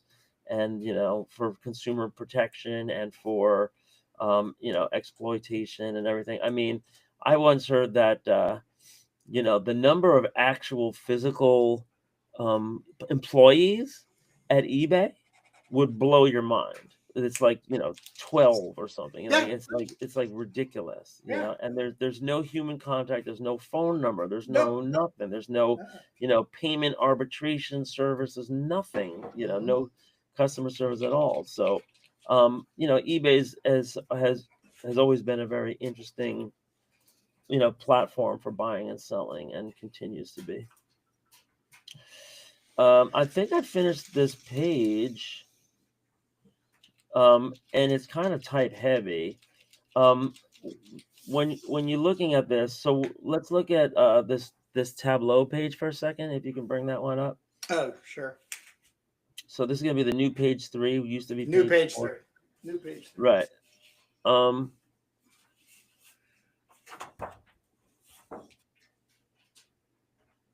So there's a little bit this of one? Oh no, that's 4. Yeah, that was it, wasn't it? Is that it? This is it? That's now page 3. Oh, I didn't know that. I thought. Wait a second. Wait a second. I have. We're changing that. Yeah, we're changing. Oh no! What about this? I thought this was 5 pages. That's 5. Yeah. Holy shit! Is 4 still 4?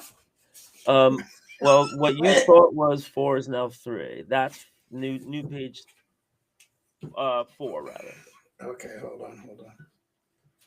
5, and then you're saying this is the new page 3. So wait, so I have 2, 3. Where's 4? That's 4 on top. This is 4? No, this is 2. You Uh, were doing this right after. You were doing this right after. That's now 4. 1. Page 2 is this one right here. What? This is page 2? Yeah, this is page 2. I'm confused. I thought this was. That was always page 2. That was never. You had just said though that you wanted to bring this forward. You wanted to swap it, but you wanted to swap it 4 with 4. Okay. So page 1 and 2 were always the same. Page 3 and 4 got swapped. Okay, so this is page 4. I mean, we this could is always page. This is page 3. 3. That's now, page 3. Right. That was right. Yeah. And this is still page 2. Yeah. Okay. Yeah, the boss applesauce. Well, we just had to change a couple of things. So let me look at how you did the panel board. Right. So we got to find some kind of way. You see how this is kind of text heavy now? Yeah. So you got to find a way to make sure that these word balloons all like belong to the bottom, and that these word balloons all belong. I can't see that. I can't see the left side of that. I can only see what I. Make it bigger now. There you go. Yeah. So these word balloons will belong to up, and these word balloons belong to down. So we'll try to color code them using different gray values that make them a little more visually matching. Okay. Those are all kind of like the last minute things that we need to do. That works for me. Other than so you got a big block here. You throw a big block in here, right? It was. Yeah. Did I? What did I think do? so. Yeah. Not that big. Oh, you drew in a whole bunch of clouds there. Yeah.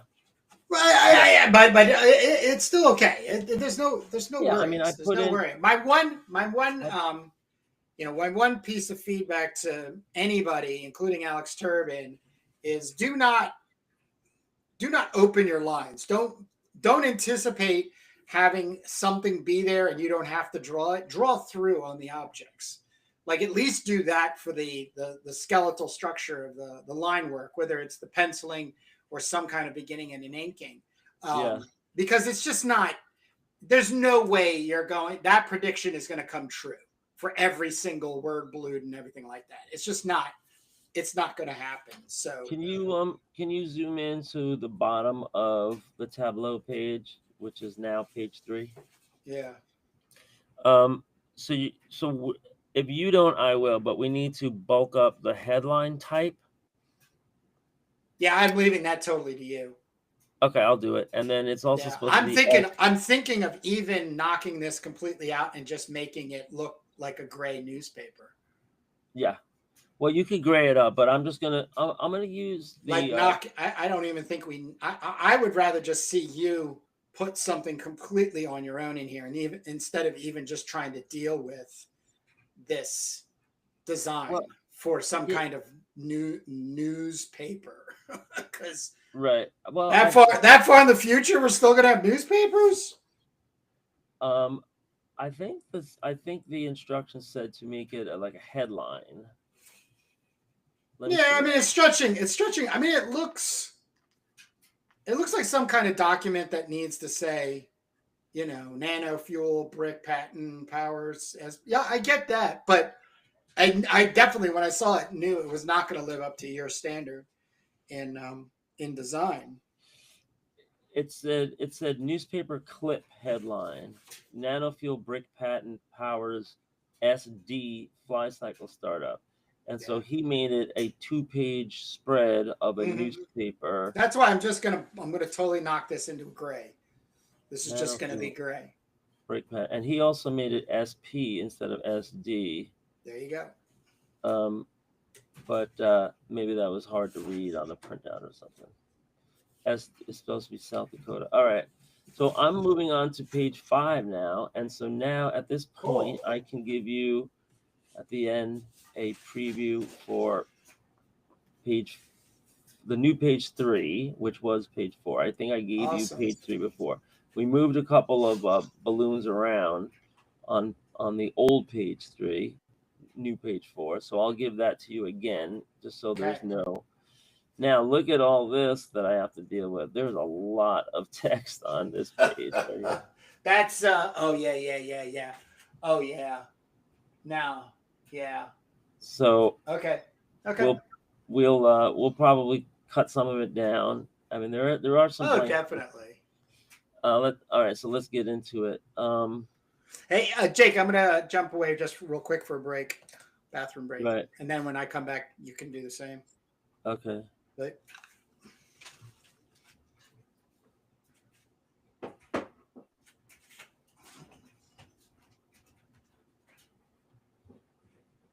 All right, so I'm going to zoom in here, and let's see what this says. In Brady Punch boxes, we see Renzo, Drone Smith, Atisha, and The Mink wearing headsets and operating joysticks and input screens. First, Atisha breaking in here, guys. You should know a coordinated Tuesday attack on Dehuberton and Strongholds just went down.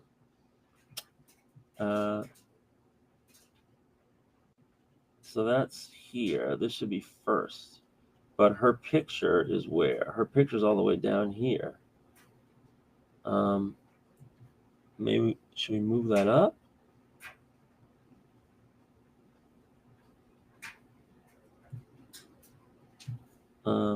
And I changed this into 2.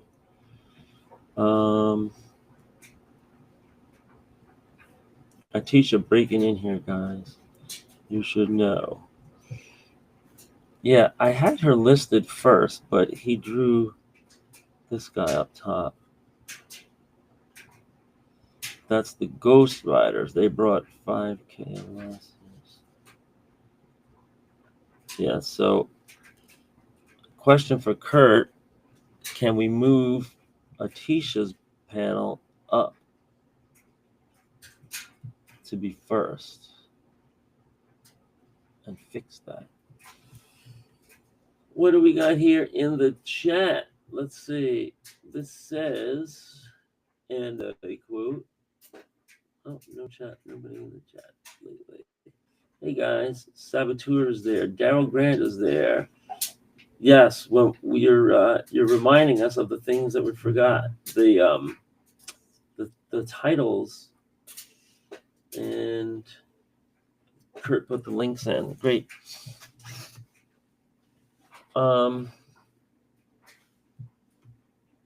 Yeah, so this is, which one? That's Drone Smith, and that's Renzo. He's kind of bald. I thought Renzo had some hair, and I might even have the sketch of Renzo right here handy. Do I? Or is this a different sketchbook? Let's look at the sketchbook. We looked at this one last week.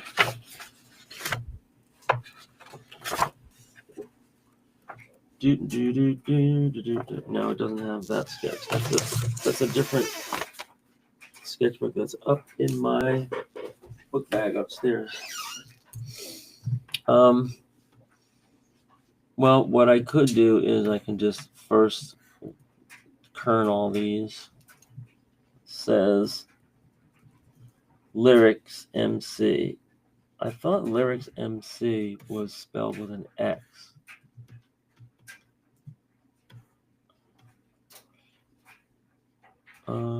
Lyrics MC, Galaxy MC, and yeah, Lyrics MC I thought was spelled differently, like this. Lyrics. No, that looks different. That looks bad. No wonder.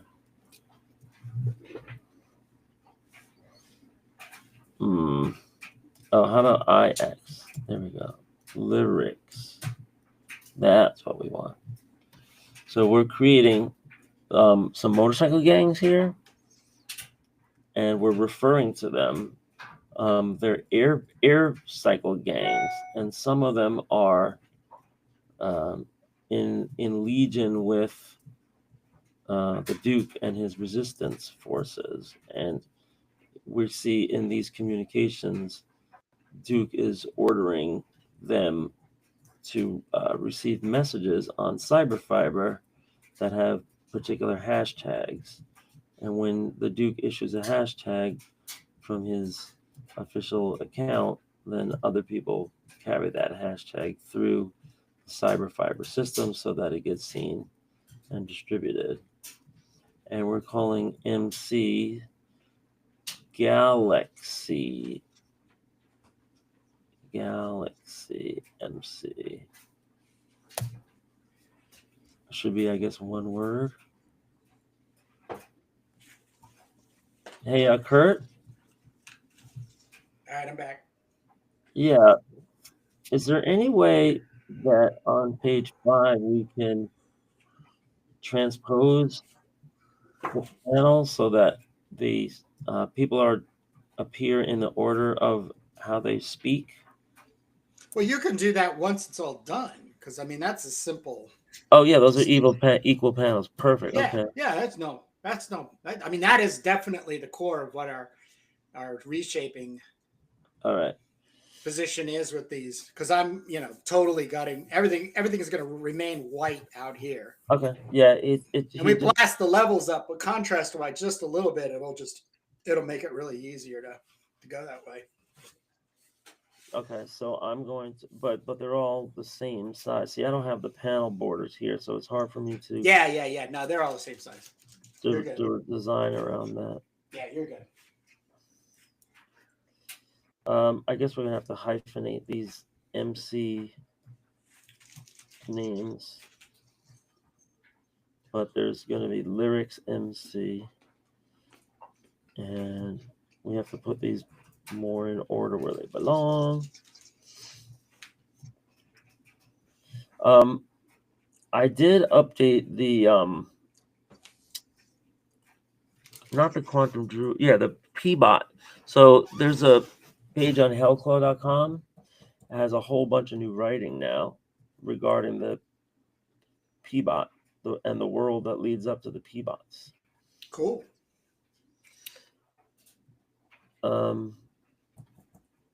Yeah, so maybe we should reissue that at some point as a newsletter, email, whatever update.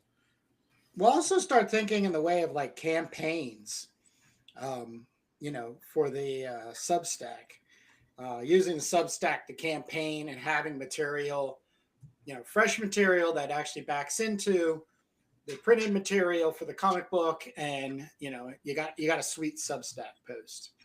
Right. So, okay, so it's going to be a teacher breaking in here, guys. You should know ...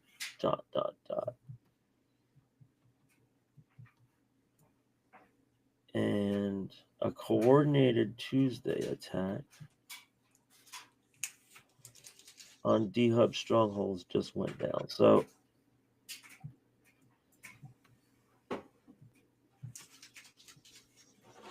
So we'll take out, let's see, what's not necessary. Guys is not necessary. You should know is not necessary. It should just say Atisha breaking in here, and then we're gonna have to shorten all of this stuff. So I'm gonna grab multiple. Oops. Hey, I pressed the button too many times. Atisha breaking in here. ...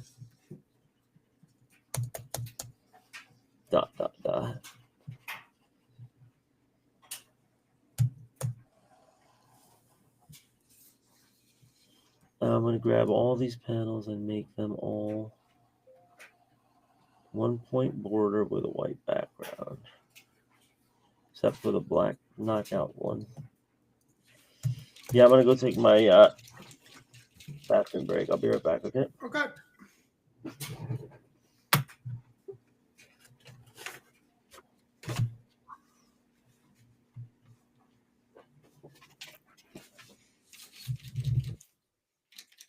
So if anybody's interested in getting into some liquid masking, these Molotov, they're graphics art masking liquid pump markers. They're phenomenal. The only thing you need to be prepared for is replacing the tips. I'm getting away with, I'll probably get not only through this page, but maybe a little into the next page, but the tip will fray. They just end up, because it's just it's almost like a fibrous styrofoam kind of thing. Because, this glue is really all it is. Masking glue has to come through here and get out there. So you've got to be prepared to, have, this is my nibs thing, holder. And, I buy like 20 of them at a time. I'll make it through these 11 pages, but I'll definitely have to recharge the nibs, get some more. But what I'm doing right now is I'm masking out everything I want to keep white. I'm going to be coming back around. So that is, I am missing, misplaced. I'll have to take a look around. Oh, nope, it's right here. Phew. And then this is the original liquid mask. For watercoloring is basically what it is that you put it down on the paper, keeps the paper basically as white as it is, and then you can paint all over the top of it and around it. Then once the painting is dried, you can remove this mask and that white is there. And then you can work back in and around that and kind of, close it all together. So this is where I will liquid mask the pages. And then what I use is graphite, water-soluble graphite sticks that I have a little tub that I scratch into on some sandpaper. And then I have a big brush, water, and then just splash it all in there. Then I get that faux duotone shading feel to it, and it really does bring everything into a nice, for me, equal gray value. But, there's a lot of products out there, and I've used a lot of them, especially with the pens. Another one I had come across is not that bad as this one, which is just called, it's Ben Sai. I don't even know what the heck that is. Oh, here it is. Benzyprenoid masking fluid pen. Not bad at all. Close second to this Molotov for there. So the other thing is that you don't have to keep buying the pens. You can just get one of these pens and then just buy a whole bunch of nibs and then change it out. Then you get this recharger, 30 mil recharger. So you can just take this thing off and then you squeeze it in there, put it back on there, boom, and you're back in there. And I'll probably show in just a little, probably most definitely today, because we still got another hour, Jake and I. I'm going to try to get through at least 3 pages. So next week, I'll actually show off the gray washing and move from there, because my 80% is already done for all the pages. I just have to scan the last 3, and they'll be in the archives. And then gray value with the water-soluble graphite.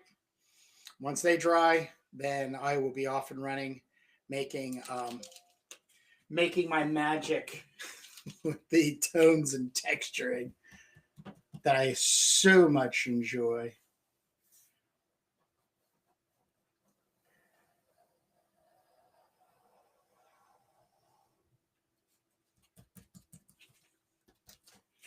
So, and this will all just get covered up with. So this page is pretty good. And I also don't like, this is like chunky white stuff. Some of it will probably end up even going gray, but it's just sort of the way my brain looks at it and says, okay, well, what would be the closest thing surface wise to kind of just bring some good, and then, graphically move along. Never stops me though towards the end of using white. I actually just got a bunch of these. I got this kit from Artistro. Got the jumbo tip. I haven't even started using these. I got the medium tip, and this is some sort of like brush tip. I'm kind of excited to see what this is all about. And then I've always been using just their standard extra fine tip. That's it. Any more tips? Any tips in here?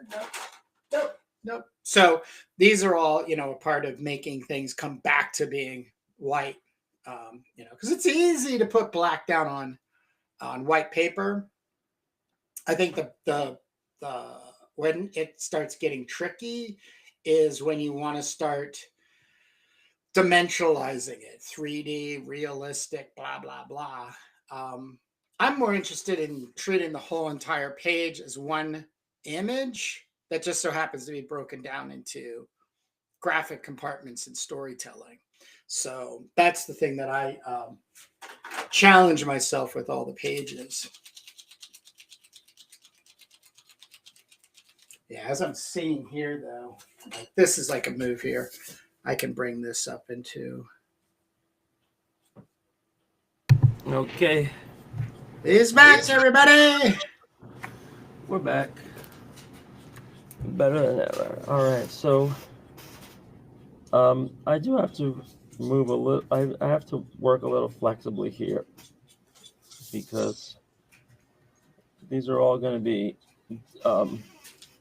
Too bad they don't have a zigzag border design that you can use right in the app. We'll have to do that in Photoshop. But once we make a line, we can just clone it. So these are some big words here. We got to pare it down. Coordinated Tuesday attack on D-Cube strongholds just went down. So we can say another Tuesday attack on D-Cube outpost strongholds. Strongholds is better because it's like that's where the people live. We have kind of like a Hunger Games thing going on. Are you familiar with the Hunger Games? Little bit. They have all these like precincts or districts they're called, and there's like a rich district that are like friends of the elites. So once the megapocalypse happens and the Dehubritans bomb all the major cities, there's still going to be some strongholds of their, it's just like elite people. And, I was thinking about having them be like Long Island as one. And, maybe like somewhere where it's not immediately next to the blast zone of the radioactive gas, but somewhere where they can be safe and they live in this like, good air, good water, these areas, that are like environmentally protected. But there'll be these strongholds anyway, and even before the megapocalypse, there'll be like, these rich areas and poor areas, let's say, where everybody in the resistance areas has to be self-sufficient, self-reliant, grow their own food, create their own products. Have you seen Zardoz yet? No, not the whole thing. No, I couldn't get through it. I started it. What? Couldn't get through it? What's going on? I started it. Yeah. So there was something about the way society is organized. Yeah. Yeah, every time it comes up in my feed, I just see Sean Connery in a bikini, and that's all people seem to care about as far as the like It's the too graph. sexy for you? He's too sexy for you, Jake? I don't understand. What's Maybe holding in you back, bro? maybe in the tuxedo a little more. So yeah. But no, what they had something in the storyline that was similar. There's times when you talk about the social relationship between like not only like elites and working class, but like retired and Yeah. robots, or these this just sort of compartmentalizing society. Yeah. Zardoz comes up for me like 9 times out of 10. It's I even have the book. It's on Really? my stack of books. Yeah, John Borman. Yeah, John Borman wrote, and he's the guy who did Excalibur, and he did this right after Excalibur, which when it goes to sword and sorcery, like that's the holy grail next to Conan the Barbarian. But yeah, I would totally love to whatever your reaction was to the movie overall, because I think it would freak you out a little bit. That's kind of like what I'm anticipating. Like you're going to be like, "What the It hell?" already did. It already did. Well, one aspect like freaked me. I mean, I Yeah, remember no, seeing but it all as right, a I'll definitely. kid, the Yeah, open mouths don't and the waste your breath. guns flowing Don't waste your out, and breath. I'll like, watch it and then we'll whoo. reconvene. Yeah. Uh, So let me finally get around to it, and then can you do that for a brother? we'll have an informed conversation. How about that? There's one particular scene to the end that I really, really want you to see and have. I want to hear your reaction to. So Now there's a couple of different science fiction properties that had this idea of the high and the low, like the the caste system, right? And yeah. there was that Tom Cruise movie where the with the Sky City was in orbit right above everybody, where they had the medical booths and That was everything. Matt Damon. Oh right, Matt Damon, right, yeah. Right. Yeah, At that least wasn't that bad. That wasn't that yes, bad. I liked that movie. I think it I was would called say I liked Elite. it. I didn't see I it as liked that. it. It's not that. What did you like about it? Just the The special structure, all that kind of structure special for. effect and the Yeah, idea of that was heavy duty like stuff. this different kind of society, the way they organize society. Yeah, I mean that's why I liked it, because Yeah. it has aspects that that another one was A Boy and His Dog. Actually, Hell yeah. they had a society of people living underground that lived in they it was kind of like a commute. I don't know if the commentary was on that it was like a planned community and that they were like socialists, or if they were elitists and they were just like, they had all these the air and farming and everything down there. But they also That's a good point. but it came with this like like this crazy fundamentalist Religious. view about that you have to procreate, right? And Mm-hmm. it was kind of sick. If anybody's not sure what we're talking about, Harlan Ellison sci-fi movie that was serialized by Richard Corbin in the pages of Heavy Metal and Epic and magazines like that. As But Vic Blood.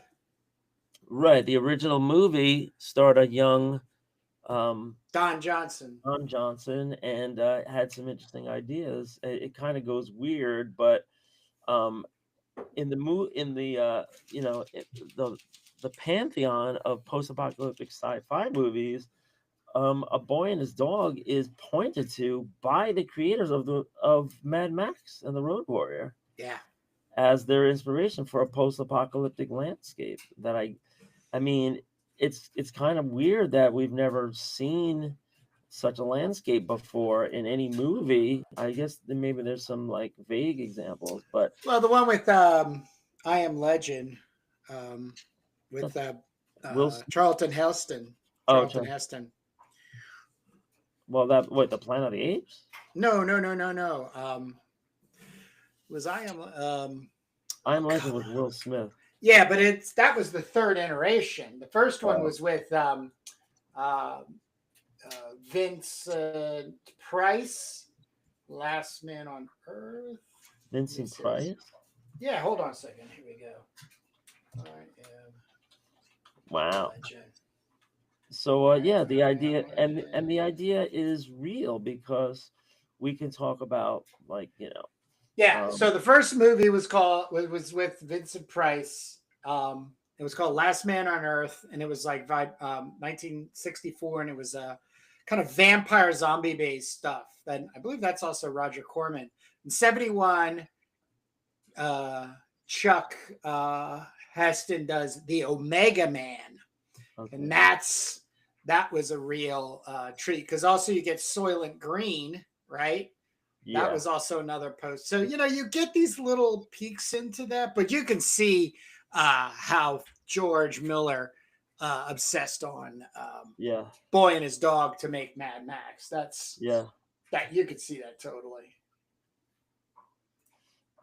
Right. So the concept of unequal cities and states, a lot of sci-fi writers have been commenting on it because it's a commentary on how we are right now. We're segregated economically, racially, etc. And some people say it's not fair. Some people say the government needs to step in. Some people say the government needs to stand down. All these different things, but you've had your complement of sci-fi writers, like George Orwell, commenting on all these different things. And I think the best ones don't really, they give an observation and kind of like a hyperbole or simile to or metaphors for what's going on now, but they don't really editorialize. They just present. I think those are the best ones.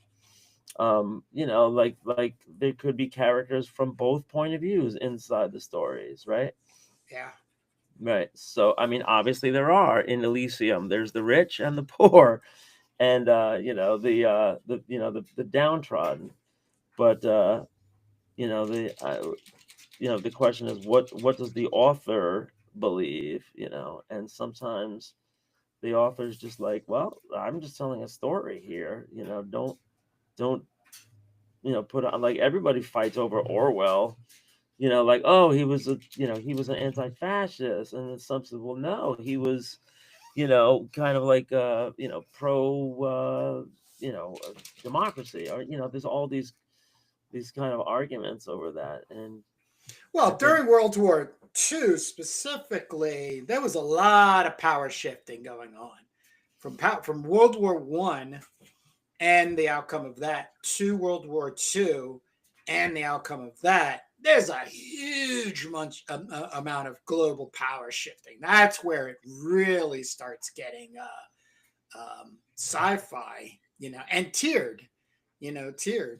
yeah, I mean, I think in real life there was some famous meeting on a boat of all the world leaders where they carved up the different companies and the different billionaires or rich people, like they talk about the Rockefellers and the Rothschilds and all these kind of people.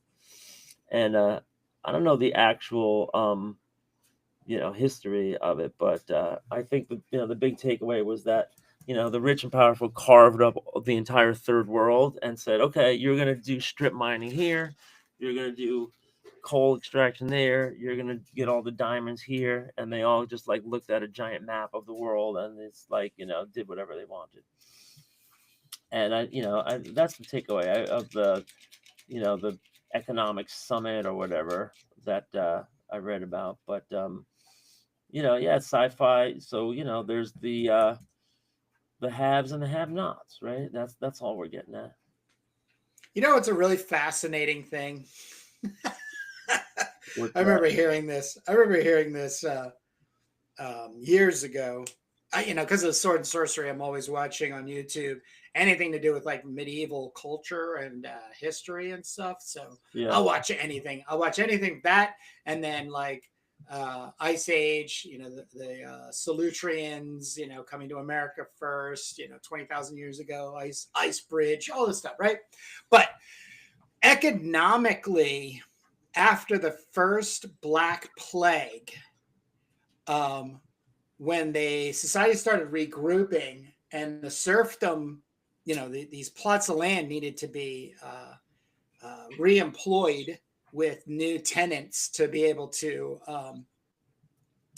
livestock and crop and everything.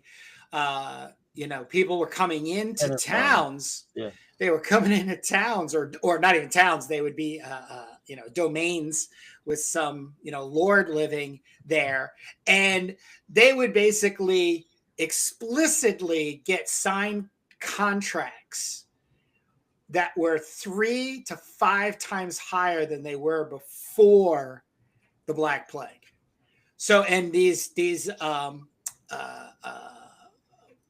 warlords or overlords who had their back up against the wall and they had to do it. And so, what they believe, some people believe, is that was when, in kind of Western socialized structuring and restructuring as it goes on, where the rich start getting like really malicious every time they get an opportunity to basically take something away from the working class, the serfdom and everything. But there was a point, and that actually happened again after the second Black Plague. Nobody could prepare, for that outcome. And there was rumors that some regions that were in such dire straits, there were groups of people, families going there and requesting 8 times what they were being paid. And some of them were actually able to contractually get the land from the lord of the manor, kind of thing. So there was, like apocalypse. It can be such a sweet revenge in the turning of tides, for the working class, the people who just want to have their little plot of land and their cows and their chickens and their pigs, right? And What they corn, call that, barley. The tenant farmers, when you were a tenant farmer for another owner and you worked the land in exchange. I forget what they call them, not plowshares, but it was like 40 acres and a mule type thing. Yeah. So the actual real life complication between tenants and landlords, really became outlined in the mayoral race here, and they're fighting over the after effects now, because we got this socialist now as the mayor, Democratic socialist as the mayor now, and the so half the people here want to start regulating property. That they're saying that nonprofits should have the first right of refusal to buy any property that comes up, and to be fair to the seller, they have to match any offer, but that they should be able to get it first, so that because they turn around and offer the rent affordable, whereas the private market, they just want to charge whatever they can get away with on the open market, and as opposed to price controls. And so that's a real battle that's happening in real life now. In the future, land ownership is going to be so key, and that's why I have some of my key characters buying up as much land as they can, especially land that nobody else wants, because that's the perfect place to start setting up food co-ops and solar farms and stuff. It's like New Mexico, let's say, or Arizona, like the big uninhabited areas. And some crazy stuff is going on with with Russia right now and Ukraine. They're trying to negotiate a peace, but between these bitter enemies. And Wall Street Journal has a big piece out about that, and the Trump administration basically trying to offer peace through grift, where his sons companies and all these energy companies and oligarchs all get first exclusive business contracts in Ukraine and Russia itself. So we just live in a crazy time. I mean, the craziest of crazy time. There has been nothing like this as far as actual news and politics, since World War II. World War. Well, that was a hot war. Things were a little more simple, right? We're at war. The Axis forces are at How war. can you say it was a little more simple? You also Yeah. have to bring. You never forget the Japanese and what they did and accomplished for a long, long time. The occupation of Asia. Right. I mean, Right, you can't just like yeah, Japanese and everything. Yeah, but now we're mean, talking about the rebuild, right? Because Yeah. after the big bomb, the Japan was in retreat, but they There's took two it big upon bombs too, by the way, my friend. Two big what, bombs. two big bombs, right? And then, but Japan took it upon themselves to become an industrial powerhouse, right, for the next couple of decades, and that's when you start to see Sweet culture. revenge. Yeah, that's when you start to see, like, culturally, all these things, all these ideas come up, like Godzilla, right? And like, It was more like the transistor radio and cameras first, so and then the export of Godzilla movies. But well, yeah, then yeah. the first Hondas and Toyotas, started rolling off the assembly line and really got their hooks into the whole world as far as making these superior, cheap automobiles. And they never look back. We're still talking about this today. The kind of like Japanese domination of the global auto industry. Not to any kind of monopoly. There's still German cars and Korean cars and all that, but and American cars. But they definitely have been number one ever since World War. The rebuild of World War II, and America instituted the Marshall Plan, which kind of in a way it aided our defeated enemies, or their victims all over Europe. But in a way, it was, giving us a lot of economic influence and a lot of control. I say us, I mean the U.S., so that our businesses could become global, and that was, decades and decades of American economic dominance with all of our, kind of multinational companies, like Coke and you know the soap companies and all that, just getting their foothold in all these other markets. So to the victor goes the spoils, I guess. But in our future, we're going to have just like incredible consolidation, and that's the kind of like the message that we're taking on is consolidation of industries, consolidation of wealth, consolidation of weapons, consolidation of power. And so you'll have these kind of like living areas that are more privileged than others, and that's what we're going to be referring to here with these coordinated Tuesday attacks. These are kind of like resistance areas that are invading, affluent areas, but it's more like stochastic terror, I guess you would say. I guess we have to call it terrorism, but is it really terrorism when there's this like, economic ongoing battle? Like, here's a good question, and I debate this all the time with the social studies teacher in my school, who's a pretty good lefty. Pretty good. Pretty good lefty. Yeah, he was like a volunteer for Mamdani and all that. And the question is, armed resistance is it, when is it justified and when is it terrorism, or when is it fair game? Let's say. And that's a big question right now in Israel, because they say, well, when Palestine picks up weapons and they attack, let's say soldiers, well, that's justified because they're uniformed military in an occupied area where they've been literally bombed and attacked, and they consider that legitimate resistance, whereas the West calls that terrorism. And is it legitimate if you're going to, if the argument that Israel owns that land because they won it fair and square when they were attacked in battle, back in the 40s and the 60s and everything, then might makes right.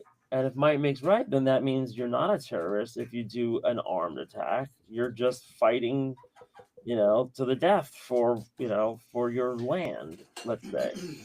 And we celebrate Patrick Henry in America, who said, "Give me liberty or give me death." That basically means, I'm about to do a suicide mission in order to, defend my homeland. So why don't we ascribe that to every case across the board then, instead of saying, this is a terrorist attack? And I think, the line there is, of course, well, are you going after innocent civilians or not? But if you're not, and let's say you're just attacking an army base and you plant a bomb there with a spy, is that legitimate resistance? It's a very interesting question for historians and for everybody. But it's never answerable. It's never answerable because it's always based on the situation. You can't say that, here you go, this is, it's the Geneva Convention being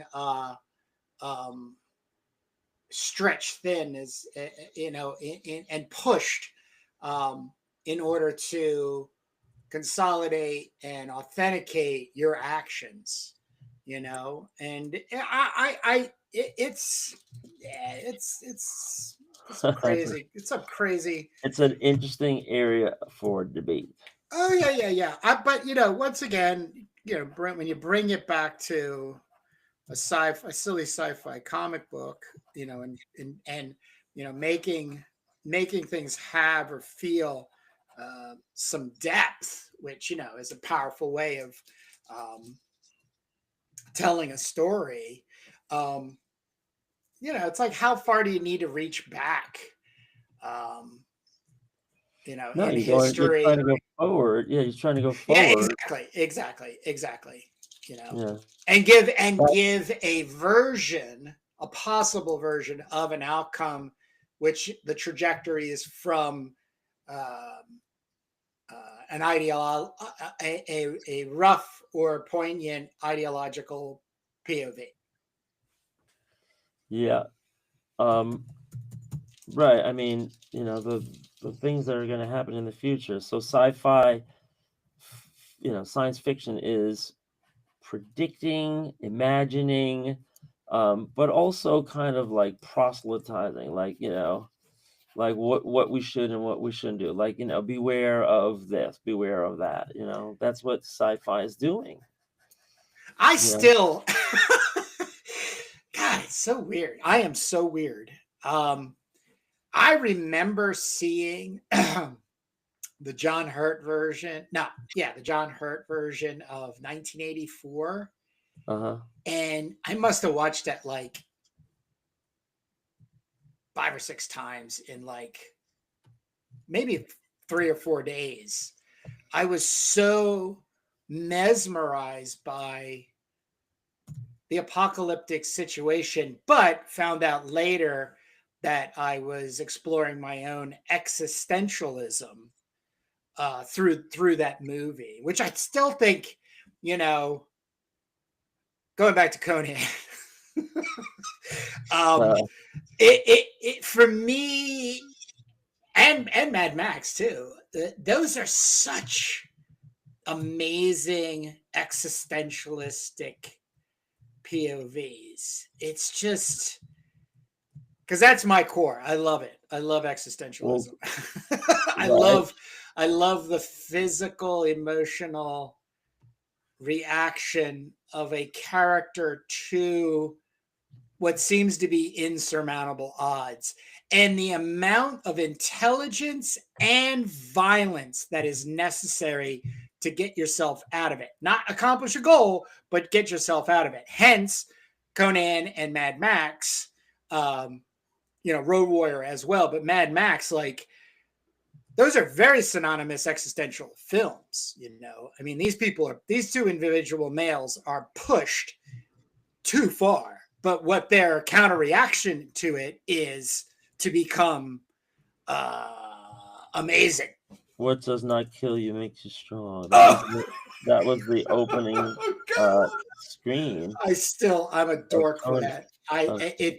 I'm still a dork every time that hits me when I'm sitting down to watch it for the upteenth time. But I am definitely, for the record, as one half of Making Turbo Pit Fighter, the existentialist POV in all of this. So, if there's anything that I can contribute, definitely through, like, because I would be going after, character development and looking at the characters and saying, like, oh, well, Jake, can we make this character be more like this or less like this because of their own existential angst or position in the story? Yeah, well, we have our weekly discussions, and Well, you have a very and how much time do we have? Oh, we got 30 minutes. So if I open up a can of worms, so be it. But you do have a very clear vision and deal with good and evil or bad.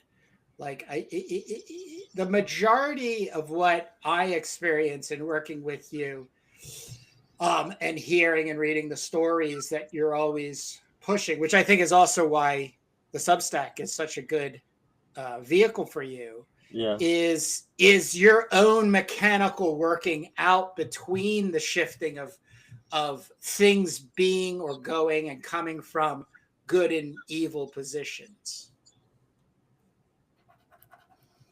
Yeah, well, the evil, you got to push the story, and evil has to win sometimes. I think about that all the time.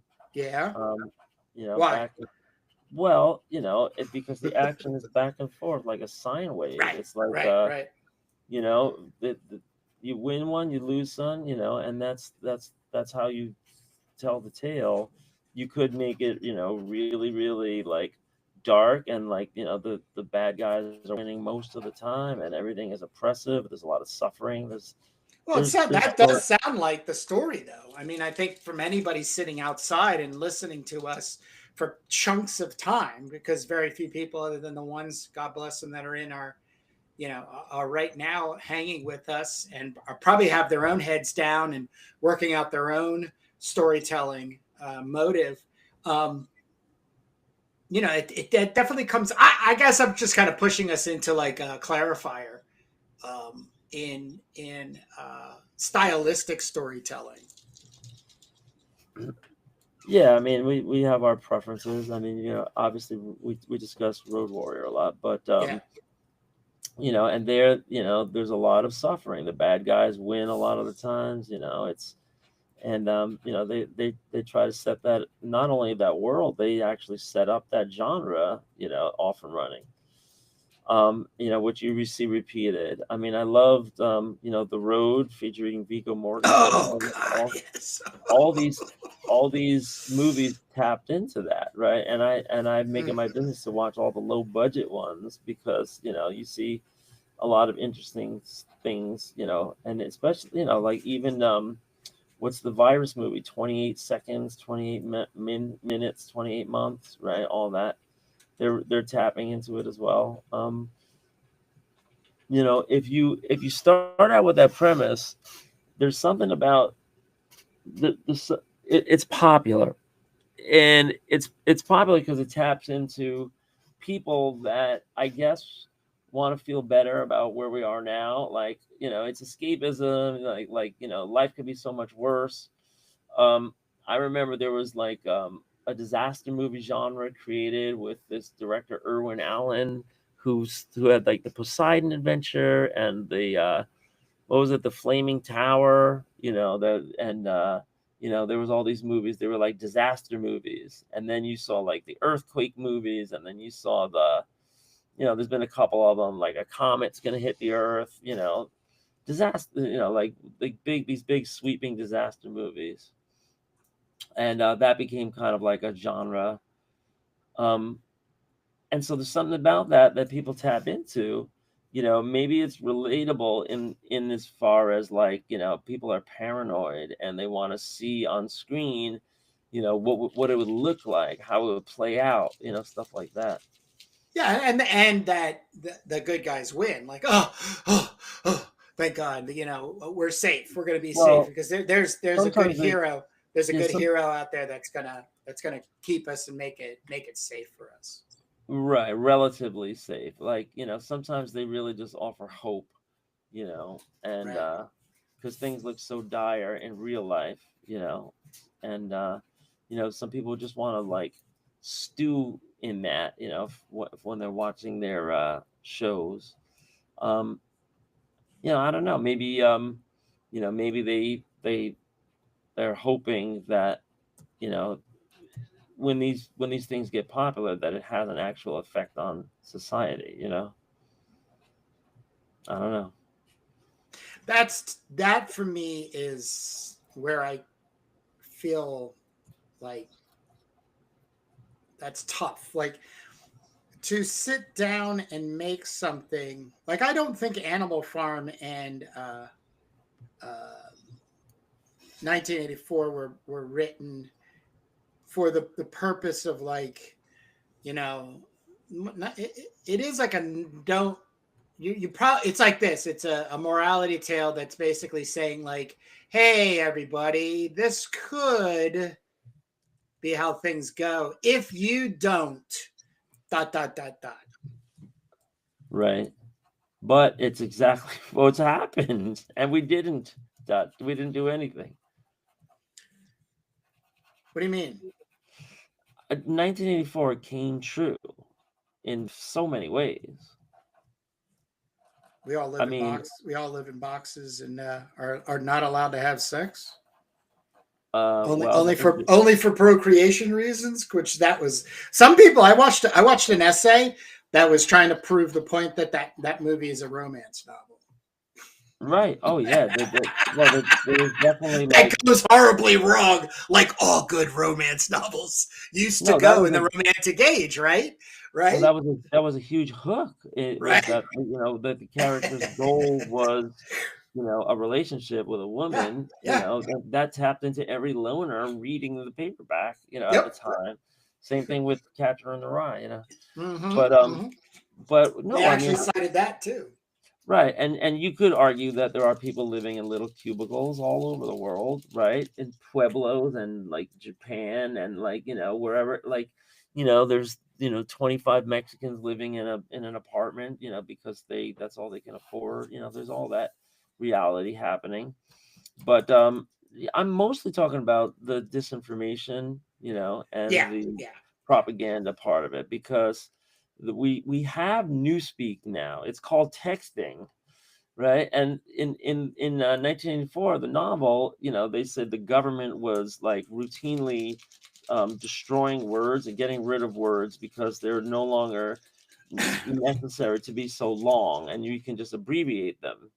And you can, like, everything's lowercase now, like E. Cummings, right? And we have that now with texting. We have that now with hashtags. We have that now with Twitter. We have that now with this kind of like abbreviated, truncated world where we don't read full things anymore. We just see Cliff Note summaries of everything in, electronic headlines and, like, brief snatches of information, that's going on. And right now, to this day, you could turn on Fox or MSNBC or, even, New York Times, and you can see 100% absolutely the opposite of reality is being reported as straight news.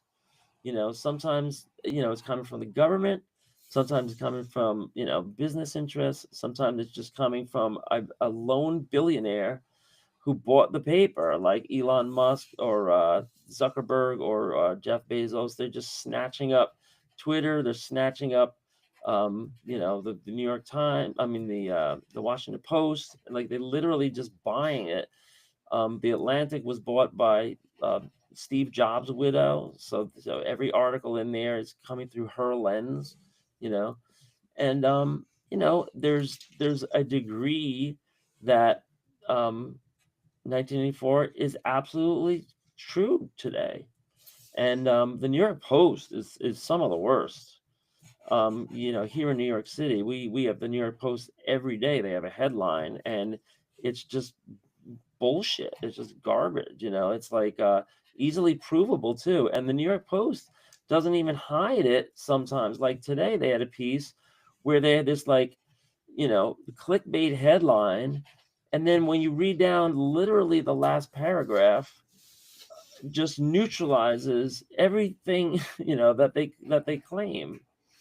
And all you got to do is read down to the bottom, and you see even they don't even mean it really, but it's just they know that there's going to be, for every one person that reads to the end, there's going to be 400 people that share the headline without reading it because it already meets their predetermined feeling, or it's just, they're just programmed like serfs to, follow the bouncing ball of the billionaire who owns the New York Post.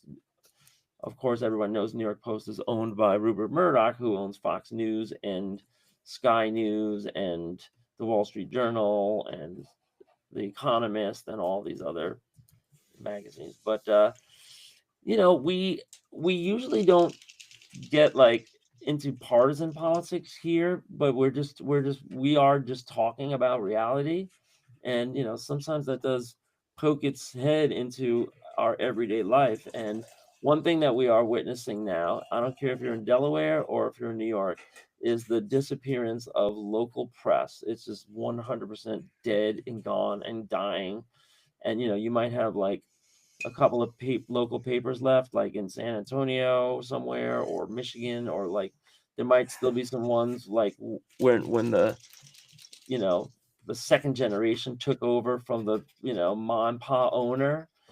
But as soon as they die, or as soon as they sell out, to McClatchy news service, that's all going away. So it's a really big deal that cities and towns and localities don't have small town reporting anymore. And so Yeah, but what about that next door? My neighbor telling me all about what I'm supposed to be thinking about this thing that's not happening or happening in my neighborhood. yeah, but that's what's informing them. It's So, that's what God, that's what's informing them. They're save getting me. they're getting they're getting their information from the local Facebook group instead of Yep. the local newspaper. And Yep. the newspaper is somebody that was trained how to report, facts, from school, like, this is a perspective, and this is, reaching out for comment to the other person. And none of that is Yep. going on. So so your neighbor's like leaning over your fence and saying, "Hey, did you hear they caught the pipe bomber?" And it was like, "Oh, that was actually fake. That was reported in the Blaze, and there's about to be a lawsuit. They already retracted a lot of the key elements of the story." And they're like, "That's not what I heard." It's like, dude, I just like updated you like reality. So no, it's and it was somebody in the CIA. I was like, Yep. yeah, okay. So yeah, we're in bad shape. The world is in a hell of a place right now. But what can you do, man? You can make you can make commentary and do a sci-fi podcast or do a sci-fi comic. Yeah, that's what I say to a sci-fi. Yeah. I'm trying to get Yeah. the Yeah. oh, Yeah. I'm trying to get the O with the umlaut here, Did you but make it? Did you make that one? I remember making it. Yeah. So I have to hit the O with some combination. Oops, I just hit command and now it's trying to open something. No, I'll probably just have to build it myself. I mean, I don't know how to get it. Just go back to the original sheet It from calligrapher. Because it's not what they assigned it. Like usually, Oh, you hold down the Option key when you're like on an O, but I don't think they had that back here in Cork. Back in the day. I see. Yeah,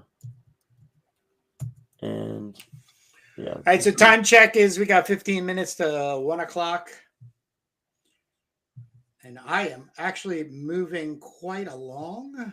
I am moments away from having some blue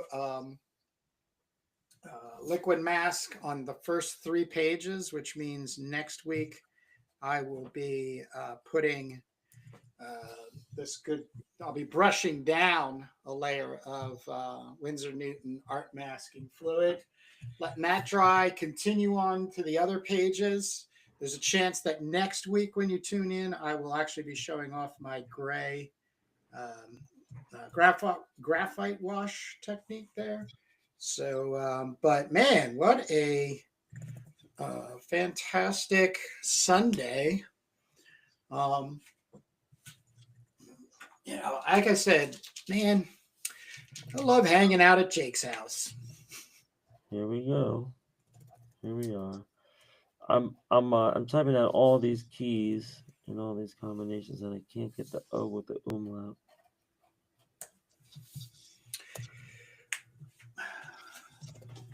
So it just disappeared. I mean, it's in the alphabet that I created. I just don't know how to access it here. So I'm gonna have to make one with a little ingenuity, and this will change if we move the type around, which means I'm just gonna make it a 0 for now. One of these stylists. Where did I get that 0? You know, the 0 with like the slash in it? Yeah. Yeah, I'm trying to just get one of those. How do I get that option? Oh, there it is. Okay. Or maybe we could just, instead of making an O with an umlaut, make it just that. Or I could put the umlaut over that. But this will remind me when we're coming back. And that's the Ghost Riders. They bought 5K of last year's Ice Bridge models. So a lot of these MC resistance groups are customers of Duca Vita MC, and it's a company that's still running, and Duke is still aware of who makes bulk purchases.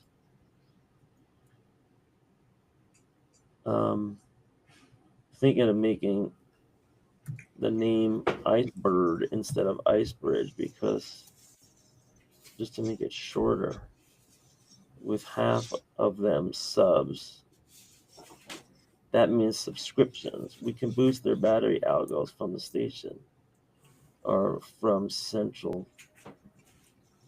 I don't know if this makes sense. Give them all at least a 2 times charge.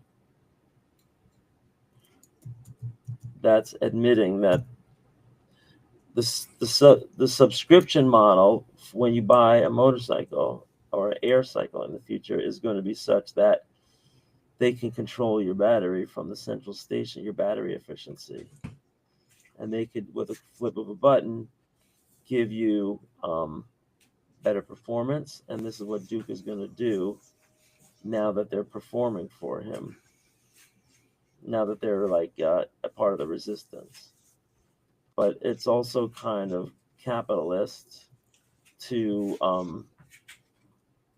not give them 100% efficiency in the first place, right? So what they're doing is they're picking and choosing which of their customers get the best service depending on what the item is used for, and that's how they justify the ethics of that. But as we know now, Apple or Android, Google, whatever, Microsoft, all of these companies are controlling from the central office our performance of everything from our printer to our vacuum cleaner to our refrigerator. And we just don't know about it. It's called the Internet of Things, and they're able to do firmware upgrades that some people can't. They're able to, upload programs, to appliances, especially the phone. And we've spoken about that. I have the first generation iPad here. I bought for my kids. Literally the first day it came out, and that model still works perfectly fine. It's a black unit upstairs, and it charges and it boots up and everything. But boy, oh boy, there is absolutely nothing you can do that means anything on that tablet, and that's completely by design of all the upgrades of the operating systems and the upgrade of all the developers and the application building kits that they give the developers in the first place, because they want to make it obsolete so that you have to buy the next generation. But I did buy the next generation, and that's the little pink mini iPad I have upstairs that also does next to nothing. I mean, I use it for playing games when I'm on, you know, when I'm on break. There's nothing you can't surf pictures, you can't do anything. Can't watch a YouTube movie, you can't even open YouTube. Because why? It's the old model. So this this remote control of products that I'm putting into our story in this dialogue balloon here, it's not me making it up. It's what we already have. I'm just illustrating that it could also be used for good if the manufacturer, let's say, of a iceberg um, air cycle could boost battery performance for people that launched attacks on the dehubritants. All right. Okay. I hear you. I hear you. So coming down at the end of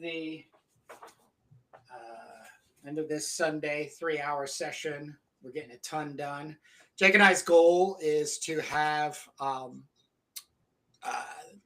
of Alex's pages pretty much in the can, which means January would be our laying out the issue of the first issue of Doom Mags #1, with 4 weeks ahead of us, and some holiday time off from work. We can sneak some more time in and everything. So that's good. Over at Crom the Barbarian tomorrow, about 11 o'clock, I'll be finishing up this pinup of Lala. And well, I'm hoping to be finishing it. I feel like I'm very close, but Lord only knows what happens there. This is the preliminary drawing that I did for that. And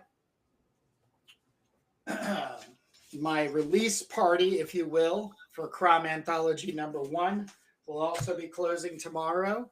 If you haven't gotten a copy of this 256-page magazine size black and white sword and sorcery goodness, you have your chance because it is on discount right now. We also have a PDF version, not only of the Crom Anthology #1, but also my last year 2024 Crom Collected, which is 140 pages. All that talk about Conan, I'm backing it up right now, Jake. Love my sword and sorcery. So, I just want to thank everybody so far who have supported me, are a part of the community, which is at cromthebarbarian.com. So other than that, I'm going to be really excited when the end of the day tomorrow comes to a close, which will free me up to relax for a little while, regenerate the battery, look back on how well Crom Anthology did. And also the things that I probably missed or overstepped or understepped or all those kinds of decisions, and use that to go into Crom Anthology #2. I cannot express how excited I am for next year. Let me just show this off real quick, Jake. So one of the persons I want to go to real quickly here is Alex Adam Bennett. Um, Long story short, but one of my favorite Crom contributors from back in the day. Jim Gullett and him were with me simultaneously working on Crom, the Barbarian public domain character stuff. Altar of the Serpent. I think this is a 2, 4, 6, 7. Yes, 7-page story. I just got part 5 emailed to me at cromthebarbarian.com, and it's a 32-page complete story now. So, and that's one of the major things about my Crom anthology. A mechanism is to really get people motivated to get work done, to not only have material to place in Crom anthology, number one, but also to have their own book. So be on the lookout. We'll be seeing a Crom Altar of the Serpent comic loose coming very soon. Was talking to a dear friend of ours, getting him all riled up. I will be commissioning. Where are you, sir? No, it must be down this way. Actually, I think it's right up against this here. Yep. Mr. Ken Landgraf. I'm going to be looking forward to getting another 4, maybe 6 pages of Crom and Gervanus. So he's on standby. We'll be working with Adam Lemna on releasing extra material as well as the original material, Arik Khan. Drawn Sword over at Drawn Sword Graphics YouTube channel has just been drawing lately. Some really great characters. We have a second 11-page part coming forward with him and Ron Parsons. So stuff is being made and is moving very well forward. So not a lot of weight on Crom. I think we got 22 pages of God Crom from Dexter Jones. So we already have that in the can. So, Crom number 2 is going to be coming out sooner than later. It's not going to take me a year and 2 months, not even a year. But I need to plan and put that out. But if you'd like to be a part of the Crom community, whether you want to just pick up copies and feed your sword and sorcery needs, but contribute, whether a writer or illustrator, comic book artist, it's going to be the place to be. But Jake, that's all I have for these people. Let's let them get back to reading comics, making them if they choose. All right, folks, thanks for tuning in. You can check out our other channels on our YouTube landing page.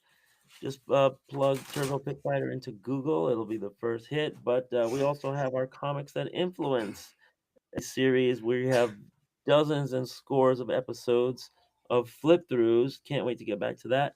And we also have our Indie Creator Exchange, where we interview, talk to, and discuss comics with a lot of other independent creators such as ourselves, also on our landing page linked. And so these are some of the backed up comics that we're going to be doing when we do our next flip through. It's going to be fun. And Kurt has their Turbo Pit Fighter, the second teaser you can get if you want to get this in your hands. So you can tune in to us next Sunday at 10 a.m. Bring your pencil and paper and draw comics while we're all hanging out here. And Kurt, I'll see you next Sunday around 10 a.m. Eastern. And I will see you next Sunday. And thank you to everybody in the chat for hanging out with us. We'll see you next Sunday.